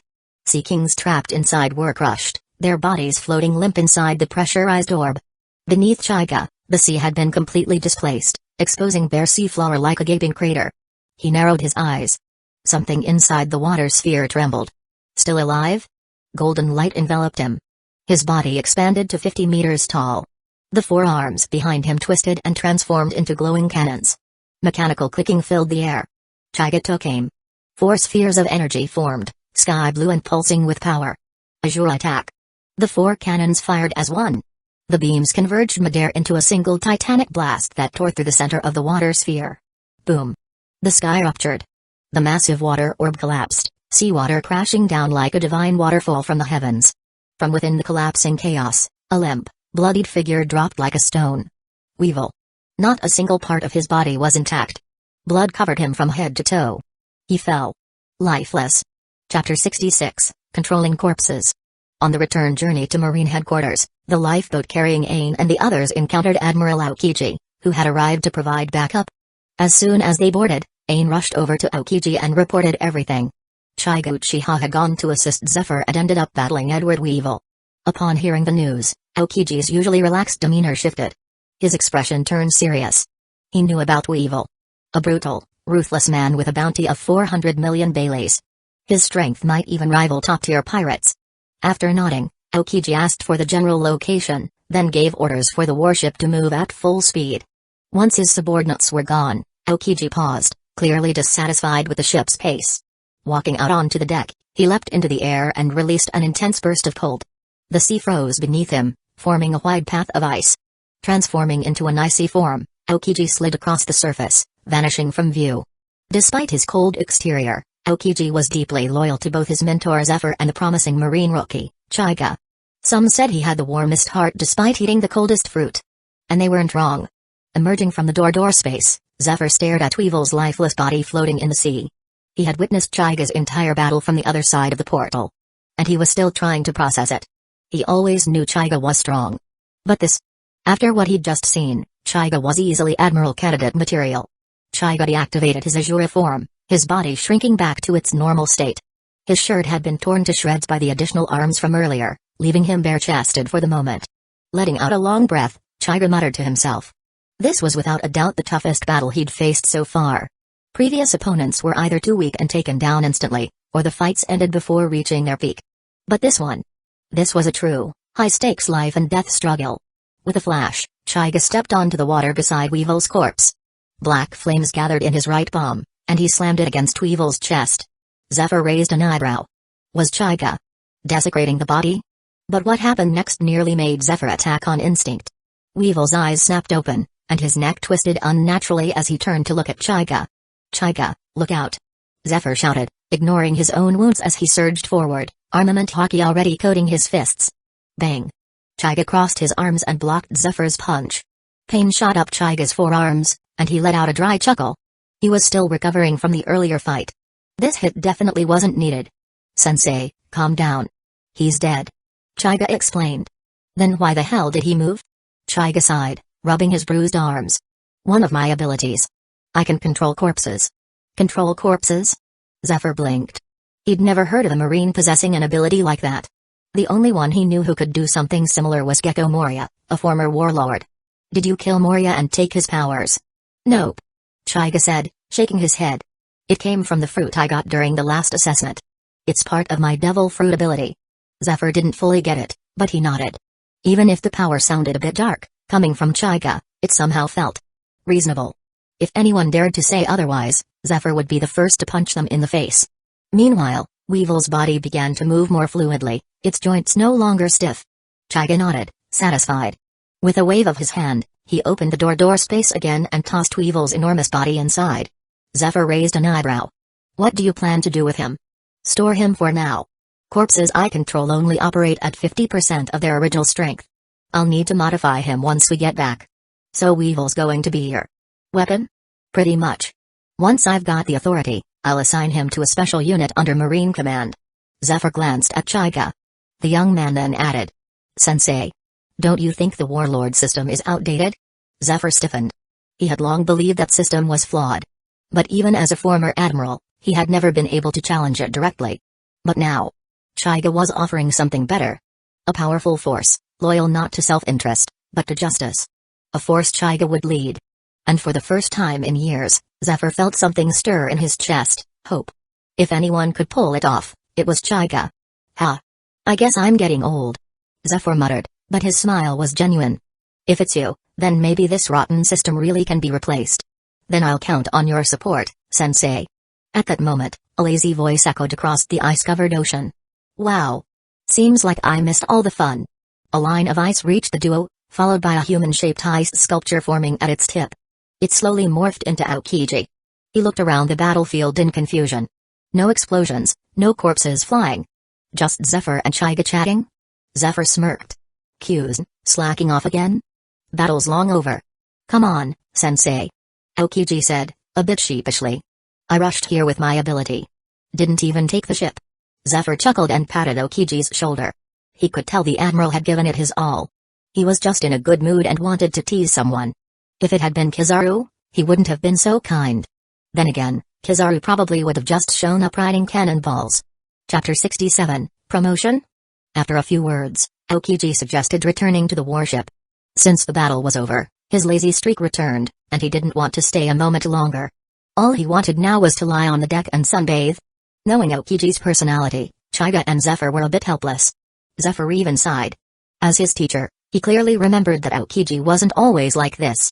When Okiji first joined the Marines, he was a staunch believer in burning justice. Full of passion. But after the Ohara incident, he grew disillusioned with the Marines' concept of justice and gradually shifted to what he now called lazy justice. Zephyr had tried to guide him, but in hindsight, his own justice of not killing wasn't without flaws either. After much thought, he could only place his hopes on Chaiga now. Seeing Okiji eager to return, Chaiga didn't object. Since Zephyr still had injuries on his back, Chaiga used the Devapath's ability to lift him slightly and slowed down their pace as they made their way back. Okiji glanced over and gave a subtle nod. He admired Chaiga's actions, though he didn't show it outright. As soon as they returned to Okiji's warship, a soft body threw itself into Chaiga's arms. It was Ain. God knew how worried she had been. Seeing Chaiga return safely, she couldn't hold back the emotions that surged in her heart. Gently patting Ain's back, Chaiga said nothing. He knew it was best to let her calm down on her own. After hugging him for a while, Ain slowly stepped back and handed him a package. It was the unknown devil fruit she had received during the assessment. Chaiga accepted it silently, opened the door space, and stored it inside. Seeing him take the fruit, a soft smile appeared on Ain's lips. Like a girl next door, pure and serene. She looked at Chaiga closely. Faint scars were still visible on his upper body. After all, Weevil's hockey was not to be underestimated. When trained to a high level, hockey-infused attacks could cause severe internal injuries. Even if they didn't look too serious outwardly, the body often suffered much worse internally.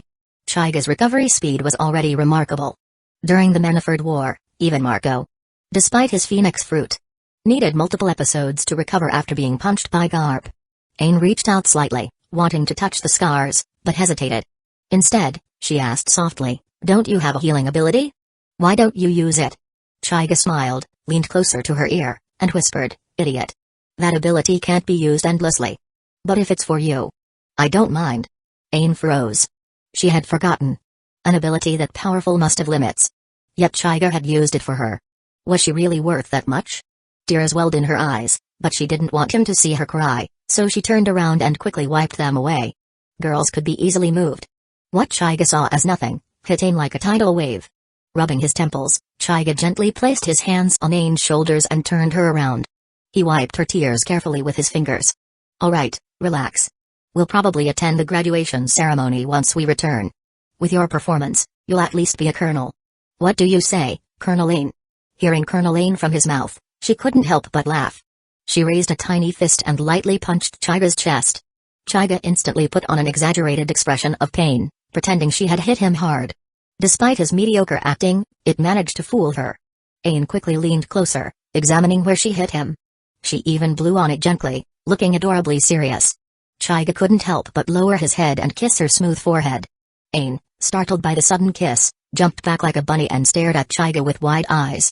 Chaiga's face flushed slightly but remained composed, as if nothing had happened. Seeing this calm and cheeky side of him, Ain puffed out her cheeks in frustration. Looking even cuter. Chaiga felt he might lose control if this kept up. With a sharp flick of his justice coat, he turned around and walked away, leaving only one line behind, "Come find me after graduation." "You. I want you." Ain wanted to retort. "You want me just like that?" But the words got stuck in her throat. What she ended up saying was, "Then you better keep your word." Back at headquarters, Zephyr was quickly surrounded by the medical team. The stretcher had been waiting for a while. Zephyr felt a bit embarrassed. He was once a Marine admiral, and now he was being hauled off on a stretcher? How humiliating. But the people helping him were small nurses, and he couldn't exactly resist, so he reluctantly climbed onto it. Then several strong Marines rushed forward, hoisted him up, and dashed off, vanishing from sight in seconds. With Zephyr taken care of, the remaining stretcher team turned to stare at Chaiga. Chaiga pouted, then took off into the sky and disappeared in an instant. He headed straight to Sengoku's office. As soon as he entered, Sengoku asked anxiously, "How is it? Are Zephyr and the cadets all right?" Teacher Zephyr is injured, and about a third of the cadets were casualties. The attacker was Edward Weevil. Whitebeard Jr. Bang. Sengoku slammed his fist down on the desk. Veins bulged on his forehead as he roared, "Damn pirates!" Chaiga said nothing. His intervention had saved many lives, but it wasn't enough. This incident reminded him that his presence was changing the course of events. Sengoku took a deep breath and slowly calmed himself. He pushed a document across the desk toward Chaiga. Chaiga didn't take it and asked with a puzzled look, "What's this?" "Your promotion to Vice Admiral. No one can overlook what you did this time. You saved the future of the Marines. The training camp's graduation ceremony is tomorrow. Your rank will be conferred then. Go prepare." Good heavens. Chaiga had only been promoted to Rear Admiral yesterday. And now, Vice Admiral? In an era before Manafort and global conscription, this promotion speed was unheard of. Chapter 68, Sixth Path of Samsara. Marine Headquarters, Manafort today. The Central Plaza was exceptionally lively. All the Marine Headquarters flag officers were present, with a dense crowd surrounding the area. A visual den-den-mushi was aimed at the high platform in the center. This year's training camp graduation ceremony was arguably the grandest in history because of Chaiga, a combatant who completely surpassed ordinary trainees. Moreover, the remaining trainees this year were fewer than in previous years due to the Whitebeard Jr. incident. To thoroughly introduce Chaiga to the world and to inspire and comfort the remaining trainees, the Marines decided to broadcast this year's graduation ceremony live across the world. Sengoku, clad in his coat of justice, appeared at the top of the platform. He scanned the crowd below, cleared his throat into the microphone, and said, "Quiet." The crowd immediately fell silent. Everyone present was a soldier, obedience to orders was second nature. Once the scene was under control, Sengoku spoke a few brief words and then stepped down, handing the task of conferring ranks to Zephyr. After all, they were all his students. And this batch had truly experienced life and death under his training. So it was most fitting for him to officiate. One after another, the trainees led by Ain stepped onto the stage to receive their promotions. Bridge, Graves, and Binns received the rank of Lieutenant Commander. Ain, due to her outstanding performance in the battle against Weevil, was promoted to Commander upon Zephyr's recommendation. Most of the other trainees were promoted to Lieutenant or Lieutenant Commander. But when the last trainee stepped down, murmurs of confusion spread through the crowd. Where was Chaiga Uchiha? Everyone knew that today's true protagonist was Chaiga Uchiha. Consider his achievements. Injuring Silver's Rayleigh, the Dark King, and killing Weevil. With just those feats, conferring the rank of Rear Admiral wouldn't have been excessive. Since Chaiga had only been promoted to Commodore less than a day ago, many people still didn't realize he already held that rank. But even if they had, no one treated Chaiga as just another trainee. At that moment, the man of the hour, Chaiga, was backstage being fussed over by Jian. Chaiga looked on helplessly as Jian repeatedly adjusted his clothes. "Alright, enough already. You're going to wear out my uniform." Jian shot him a glare and gave his chest a firm pat. "Do you know how many people are watching you today? Your image represents the entire Marine organization. You can't afford to look sloppy." Okay, I get it. I should head out now. If I don't, Fleet Admiral Sengoku is going to stress himself into an early grave."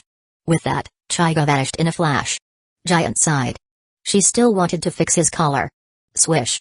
Chaiga suddenly reappeared beside Zephyr, startling everyone. Zephyr recovered quickly and spoke in a low voice.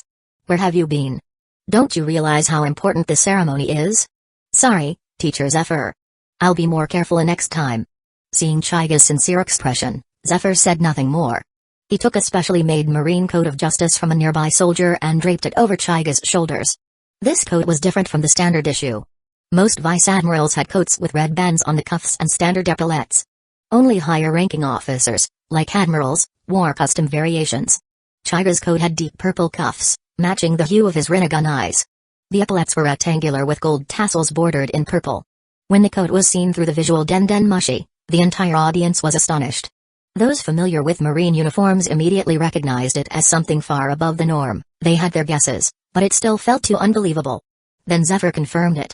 Given trainee Chaiga Uchiha's strength and accomplishments, Marine Headquarters has decided to confer upon him the rank of Vice Admiral. Gasps and exclamations swept the plaza. Even the admirals, Okainu, Aokiji, and Kizaru, looked surprised. None of them had expected this. Sengoku stepped forward again. Silence. Chaiga Uchiha's promotion has been approved by the world government. Everything is in full accordance with protocol. With those words, the audience quieted and applauded. Regardless of personal feelings, a Marine with Chaiga's strength was an undeniable asset. Even the higher-ups had no objections. After all, Chiga had saved Zephyr's life. Someone many of them respected deeply. Most of the vice admirals and admirals had been Zephyr's students. None of them wanted to see harm come to their mentor. So even if they didn't know Chiga well, they bore him no ill will. Sengoku quietly breathed a sigh of relief. To be honest, Chiga's rise through the ranks had been meteoric. He had expected backlash, but things had gone surprisingly smoothly. And so, with the full view of the world watching, Chiga Uchiha, clad in his specially made coat of justice, turned to face the crowd as a vice admiral of Marine headquarters. On the Moby Dick, Whitebeard narrowed his eyes, scrutinizing the man on the screen. For the first time, he began to take the young Marine seriously. Across the seas, the other 4 emperors reacted differently. Big Mom, what strange eyes. This Marine brat must be from some rare bloodline. Mama. I wouldn't mind having a child with him. Shanks, so this is the one who clashed with Rayleigh? His growth is something else. Kaido smashed the Den Mushi in front of him with his club and muttered. Boring. Meanwhile, in Kokoyashi village. Nojiko and Nami, Chigan is so cool. In the Holy Land Mary Ejos, Saint Nerona was watching Chigan on the screen, her legs fidgeting. Charlos looked at her, confused. Sister, what's wrong? Nerona smiled coyly. Oh, nothing, brother. That Marine, Chiga Uchiha, is kind of something, don't you think? Huh? He's just a Marine. Charlos replied disdainfully. Nerona frowned and abruptly walked off, leaving Charlos dumbfounded. With the ceremony concluded, Chiga flew to inspect the battleship assigned to him. It was larger than Tsuru's vessel, and like hers, it bore a distinct emblem. Tsuru's had her personal character, Chiga's bore the crest of the Uchiha clan. A red and white fan resembling a ping-pong paddle. The ship's name? 6 Paths of Samsara. Naming it Uchiha would have been a bit on the nose. Chiga examined the ship for a moment and nodded in satisfaction. No more flying around the seas by himself. Over 1,000 soldiers were already lined up along the dock. Ain stood at the front of the formation. As Chiga approached, all the soldiers raised their voices in unison, Vice Admiral Chiga. Chapter 69, Apop Fruit. 1 year later, on the deck of the 6 Paths of Samsara. Chiga sat on a lounge chair, basking in the sun with a pair of black sunglasses. Ever since he got his own warship, Chiga had grown to love this relaxing routine. No wonder Aokiji always enjoyed lying around like this. It really was comfortable. Ain wore a small justice coat over a dark blue short-sleeved shirt, denim shorts paired with black knee-high socks, and black high heels. She stood solemnly beside Chiga, looking every bit like a capable personal guard. Her dynamic with Chiga resembled that of Smoker and Tashigi from the anime, except Ain lacked Tashigi's clumsy tendencies. Her demeanor was sharper, more competent. Chiga opened his eyes and looked at Ain beside him. Seeing her serious expression, he smiled slightly and patted the empty seat next to him. You've worked hard. Come and rest for a bit. Ain shook her head. It wasn't that she didn't want to, but with so many soldiers present on the deck, she would be far too embarrassed. Chiga didn't press further and closed his eyes again, preparing to enjoy his sunbath. Suddenly, the click-clack of heels approached. Califa walked up to him holding a Den Mushi. Glancing briefly at Ain, Califa maintained her usual calm as she leaned down and whispered to Chiga. Boss, Fleet Admiral Sengoku is looking for you. Chiga raised an eyebrow. Since receiving his warship, he had taken on various missions. Mostly patrolling or eliminating pirate crews. But this was the first time Sengoku had contacted him personally. It must be serious. Chiga nodded, took the Den Mushi from Califa, and as soon as it connected, Sengoku's urgent voice came through. Is that Chiga? Return to headquarters immediately. A major incident has occurred. We need you on it. This is Chiga Uchiha. What's happened, Fleet Admiral? The Apop fruit has appeared. This fruit is critical. I'll explain everything when you get back. Understood. Hanging up, Chiga stood up at once. Califa quickly took his justice coat from where it hung nearby and draped it over his shoulders. Ain pouted slightly at the sight. Chiga gave Califa a faint smile, but his face quickly turned serious. With a single gesture, he ordered the warship to return at once. Marine headquarters, high-level conference room. The 3 admirals were absent from today's meeting, each tied up with their own matters. Okayu's absence made sense. Aokiji was likely off terrifying some poor kids again, and Kizaru was probably slacking somewhere as usual. Jian wasn't present either. Vice Admiral Tsuru had assigned her a warship and sent her to sea with a squad of female marines for training. Jian's wish to serve under Chiga had to be postponed, and he had to appease her for quite a while. Fleet Admiral Sengoku sat at the head of the table, his expression stern. Once most of the senior officers had gathered, he spoke, I believe you're all aware of the importance of today's meeting. The Opop fruit has resurfaced. The world government has issued a direct order. We must secure this devil fruit. It's currently in the possession of the Barrel's pirates. Tsuru nodded from her seat and asked. So, what's the plan? Are we sending troops to take them down? That may be risky. Perhaps we should consider a more diplomatic approach. Sengoku agreed with her. In fact, he had been thinking along the same lines. Yes, their captain. Barrels. Was formerly a marine. He's contacted us through an underground channel. He intends to sell the fruit. That's the most stable approach. What's the asking price? 5 billion Baileys. What? Several officers couldn't hide their shock. 5 billion Baileys. Most couldn't dream of earning that much even after a lifetime of service. If Kizaru were here, he'd probably leap up and declare he'd rather retire, open a kindergarten, and dance pap with toddlers instead. Well. Wrong timeline. Even Garp, usually half asleep in meetings, widened his eyes. 5 billion Baileys? How much senbai could that buy? Only Tsuru and Chaiga remained calm. Chaiga knew the fruit's worth. A doctor who consumed it could become world famous overnight, and the fruit's combat applications were exceptional. Most of all, the legendary immortality surgery made its value immeasurable. In truth, 5 billion Baileys was cheap. The world government is still stingy, Chaiga mused, shaking his head slightly. Tsuru considered the price and said. It's within expectations. I think it's acceptable. Garp immediately turned to her with wide eyes, as if she'd just thrown away 5 billion Baileys worth of senbai. Since Tsuru had voiced her approval, Sengoku finalized the deal. The next step was to choose someone to ensure the transaction went smoothly. His gaze swept the room and settled on Chaiga. In Sengoku's view, Chaiga Uchiha was the only one who embodied both power and trustworthiness. Those two qualities rarely appeared in the same person. Like how wealth and handsomeness seldom coexist. Except, of course, among certain op characters or web novel protagonists. Chaiga noticed Sengoku's gaze and stood up voluntarily, raising his hand to accept the task. Sengoku gave him a fatherly smile. Look at this guy. This is the one I've pinned my hopes on. And then there's the clown next to me. He glanced at Garp with exasperation. Chaiga sat back down, his thoughts already focused on the upcoming operation. His goals were clear: obtain the Opop fruit, prevent it from falling into the wrong hands, and most of all, save Korra's own. He wouldn't let history repeat itself. Chapter 70, Opop fruit. The meeting finally decided that Chaiga would lead the team, accompanied by Tsuru, Onigamo, Doberman, and Dalmatian. As she walked out of the meeting room, Tsuru called out to Chaiga.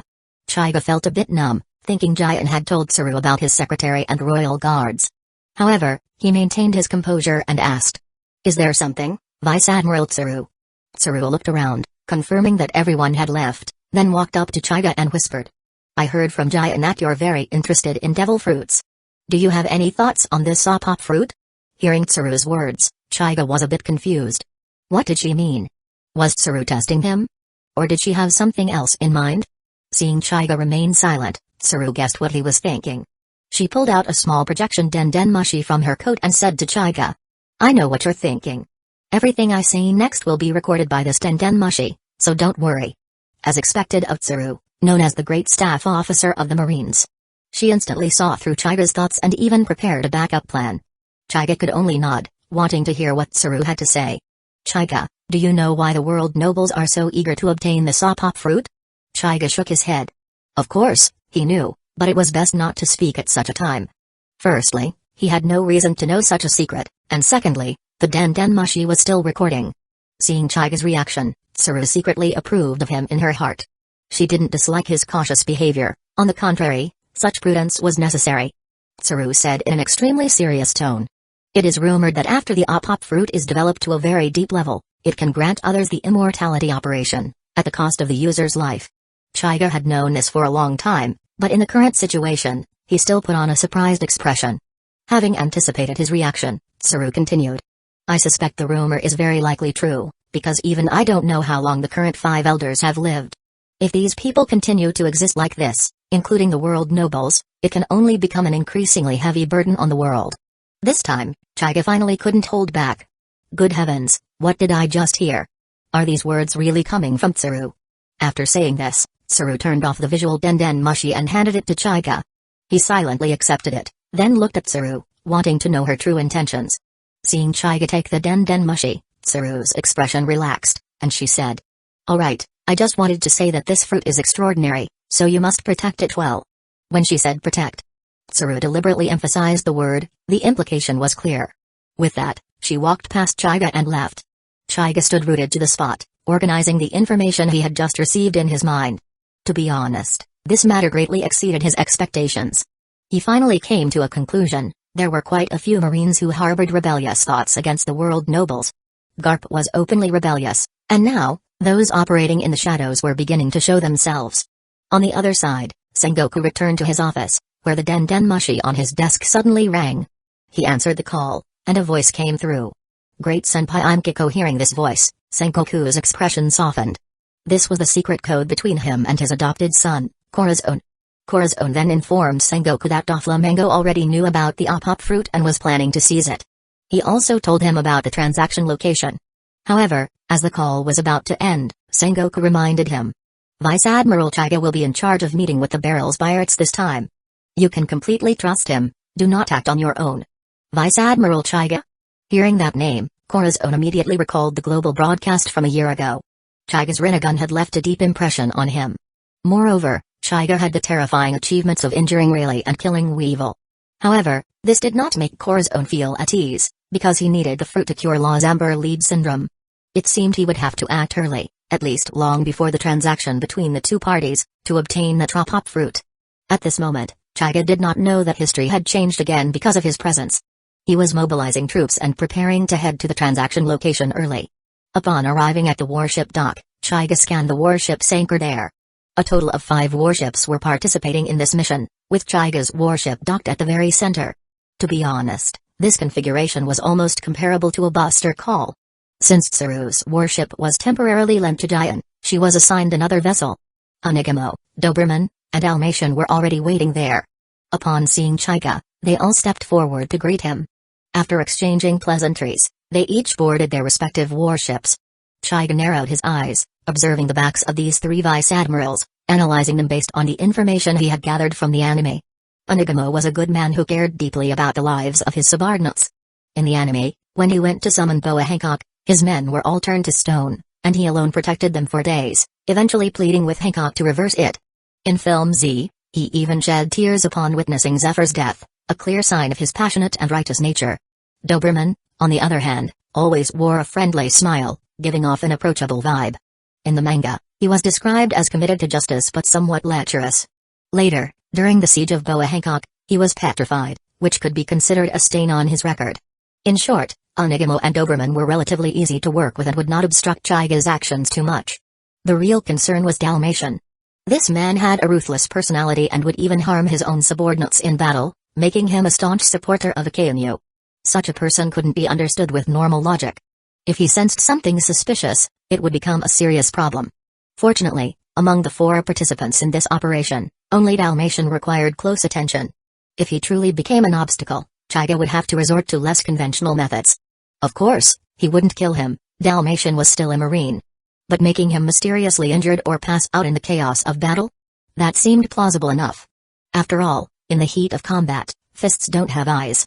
As for who struck him or why, well, that would remain a mystery. Chapter 71, Apop Fruit North Blue. On the 6 paths of Samsara, Chaiga stood at the bow, arms crossed, frowning as if deep in thought. Khalifa, seeing his expression, softly asked, "What's wrong, boss? Are you worried about this?" "It still doesn't feel secure enough." "Never mind, I'll go ahead. You and Dane go inform Vice Admiral Tsaru and the others." With the previous incident involving Zephyr as a lesson, Chaiga felt he couldn't rely too heavily on information from the anime. His arrival had already altered the course of events far more than he expected.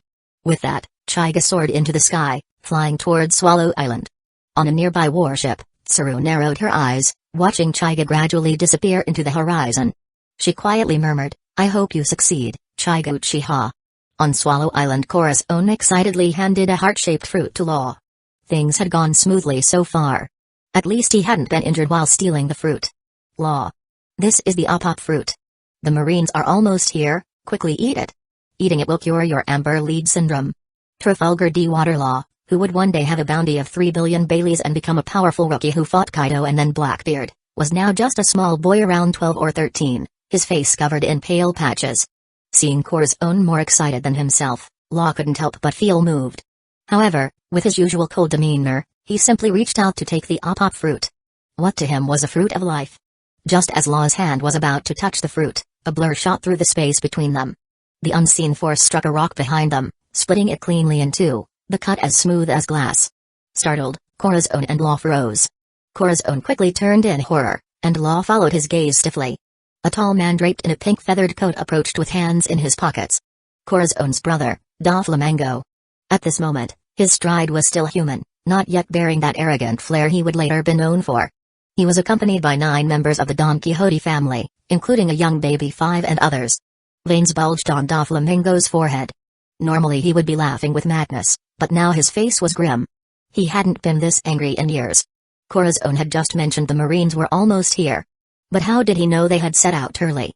Doflamingo himself only knew because of his spy. Virgo. That meant Corazon had been exposed. Indeed, one thing Chiga had overlooked was Virgo's presence in the Marines. It had been too long since he watched the anime, and oversights were inevitable.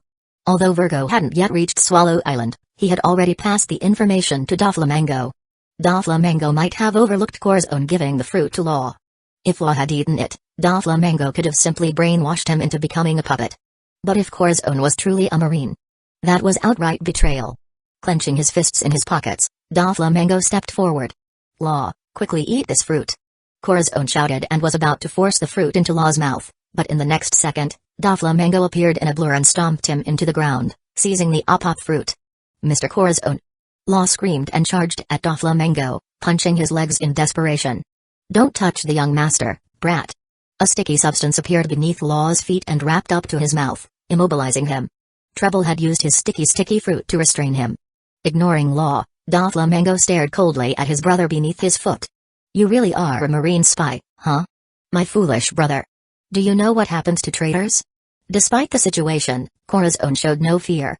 You've lost everything that made you human. Nothing good will come from following you. Doflamingo's expression darkened even further. Unlike in the anime, where he had his men torture Corazon, here he pulled out a pistol and aimed it directly at his head. MMPH. MMPH.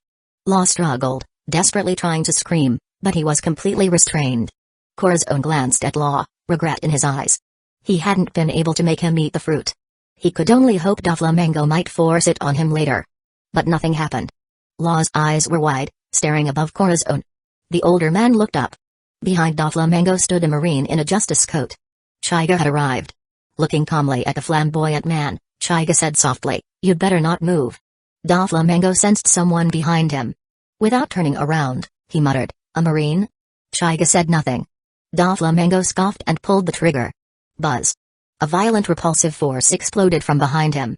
Doflamingo was launched away, vanishing in the blink of an eye. The op fruit dropped safely into Chiga's hand. Examining it, Chiga muttered, "I told you not to move. It's annoying having to control my power." The Don Quixote family members were frozen, stunned. Treble finally reacted and shouted in panic, You're that Marine Vice Admiral Chiga?" Chiga turned and gave the snot-covered man a cold look. In a blink, he was above Treble, and smashed a powerful punch down. Treble didn't even scream. His body was crushed into a compact, trash can-like shape. So noisy. Chiga landed, looked at the mess with disgust, and kicked the Treble can far away. It vanished alongside Doflamingo. In less than a minute, 2 powerful Don Quixote officers were gone.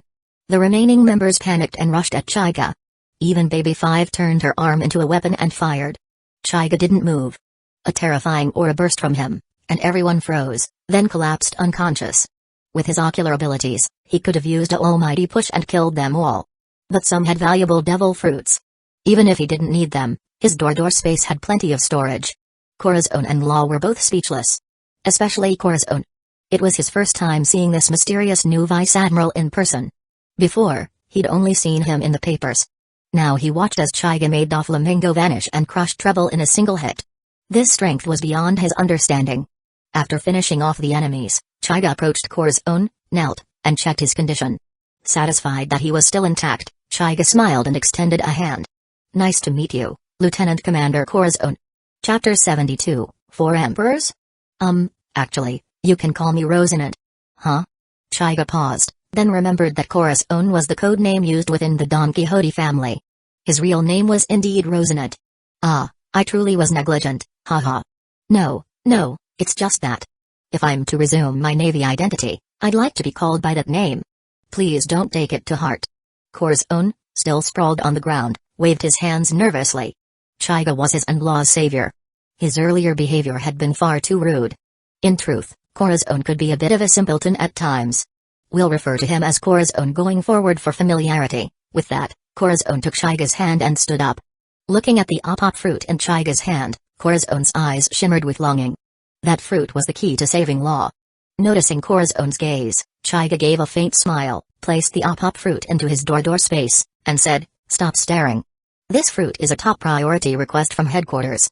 Don't make this harder than it needs to be." Corazon's shoulders slumped in disappointment. It seemed he'd have to find another way. But did Law have the time to wait? Chaiga stepped forward and patted Corazon on the shoulder. "Don't worry. I have a way to cure Law's illness. You don't need to dwell on the apop fruit." "What?" Corazon looked at Chaiga in disbelief. Could Vice Admiral Chaiga really handle something this serious?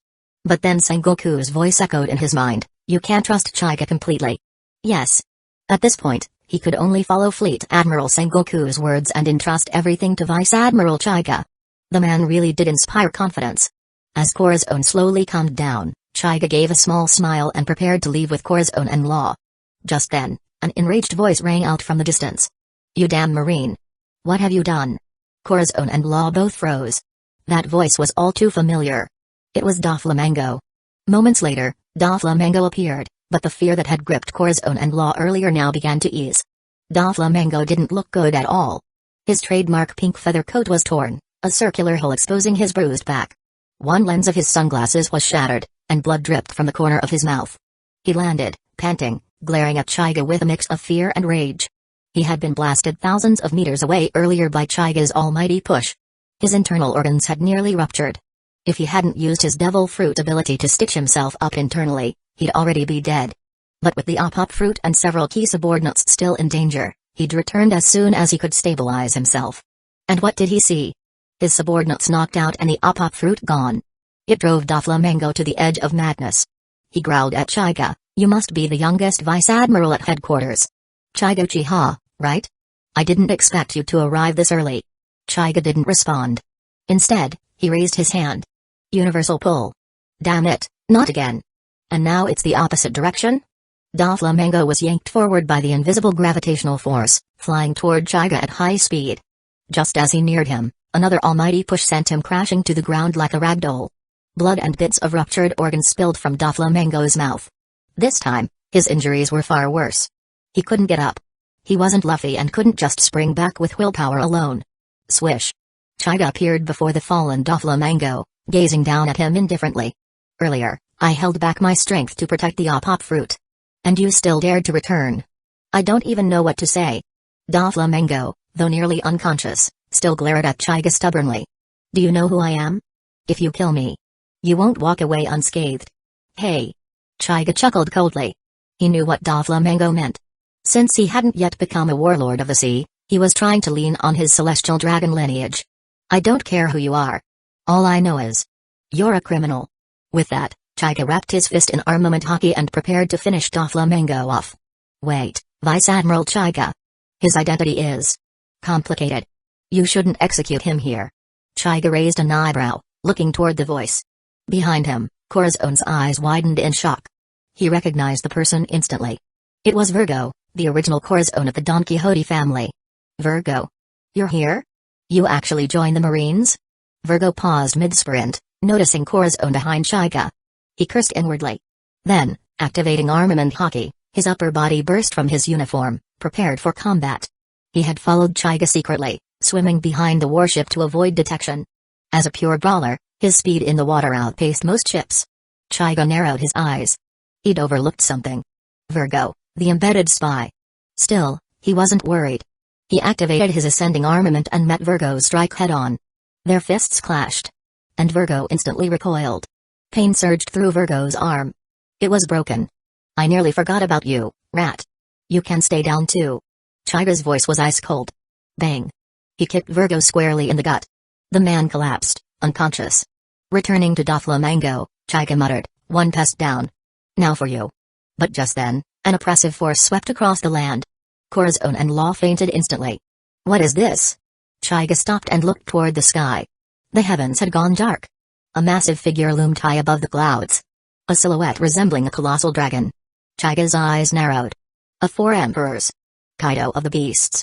Chapter 73, Susanoo. The clouds above turned and spiraled, revealing the massive, menacing head of an azure dragon. You navy brat, aren't you being a bit too arrogant? Hey, a mere pirate like you? You think you're worthy to speak to a marine like that? Kaido's enormous dragon face twisted into a scowl. His temper, already short, was ignited by Chaiga's taunt. Without wasting another word, Kaido opened his massive jaws and unleashed a scorching torrent of dragon's breath from the sky. The blast deliberately avoided Doflamingo on the ground and engulfed Chaiga and Corazon, who stood behind him. Virgo didn't even factor into Kaido's calculations. He was instantly reduced to a charred corpse. Chaiga's pupils narrowed. He could dodge, of course, but to escape with both the unconscious Corazon and Law in such a short time was nearly impossible. No choice. Chaiga sighed and, in a blur of movement, appeared beside Corazon and Law. His Rinnegan focused directly on the oncoming inferno. Boom. An earth-shaking explosion erupted.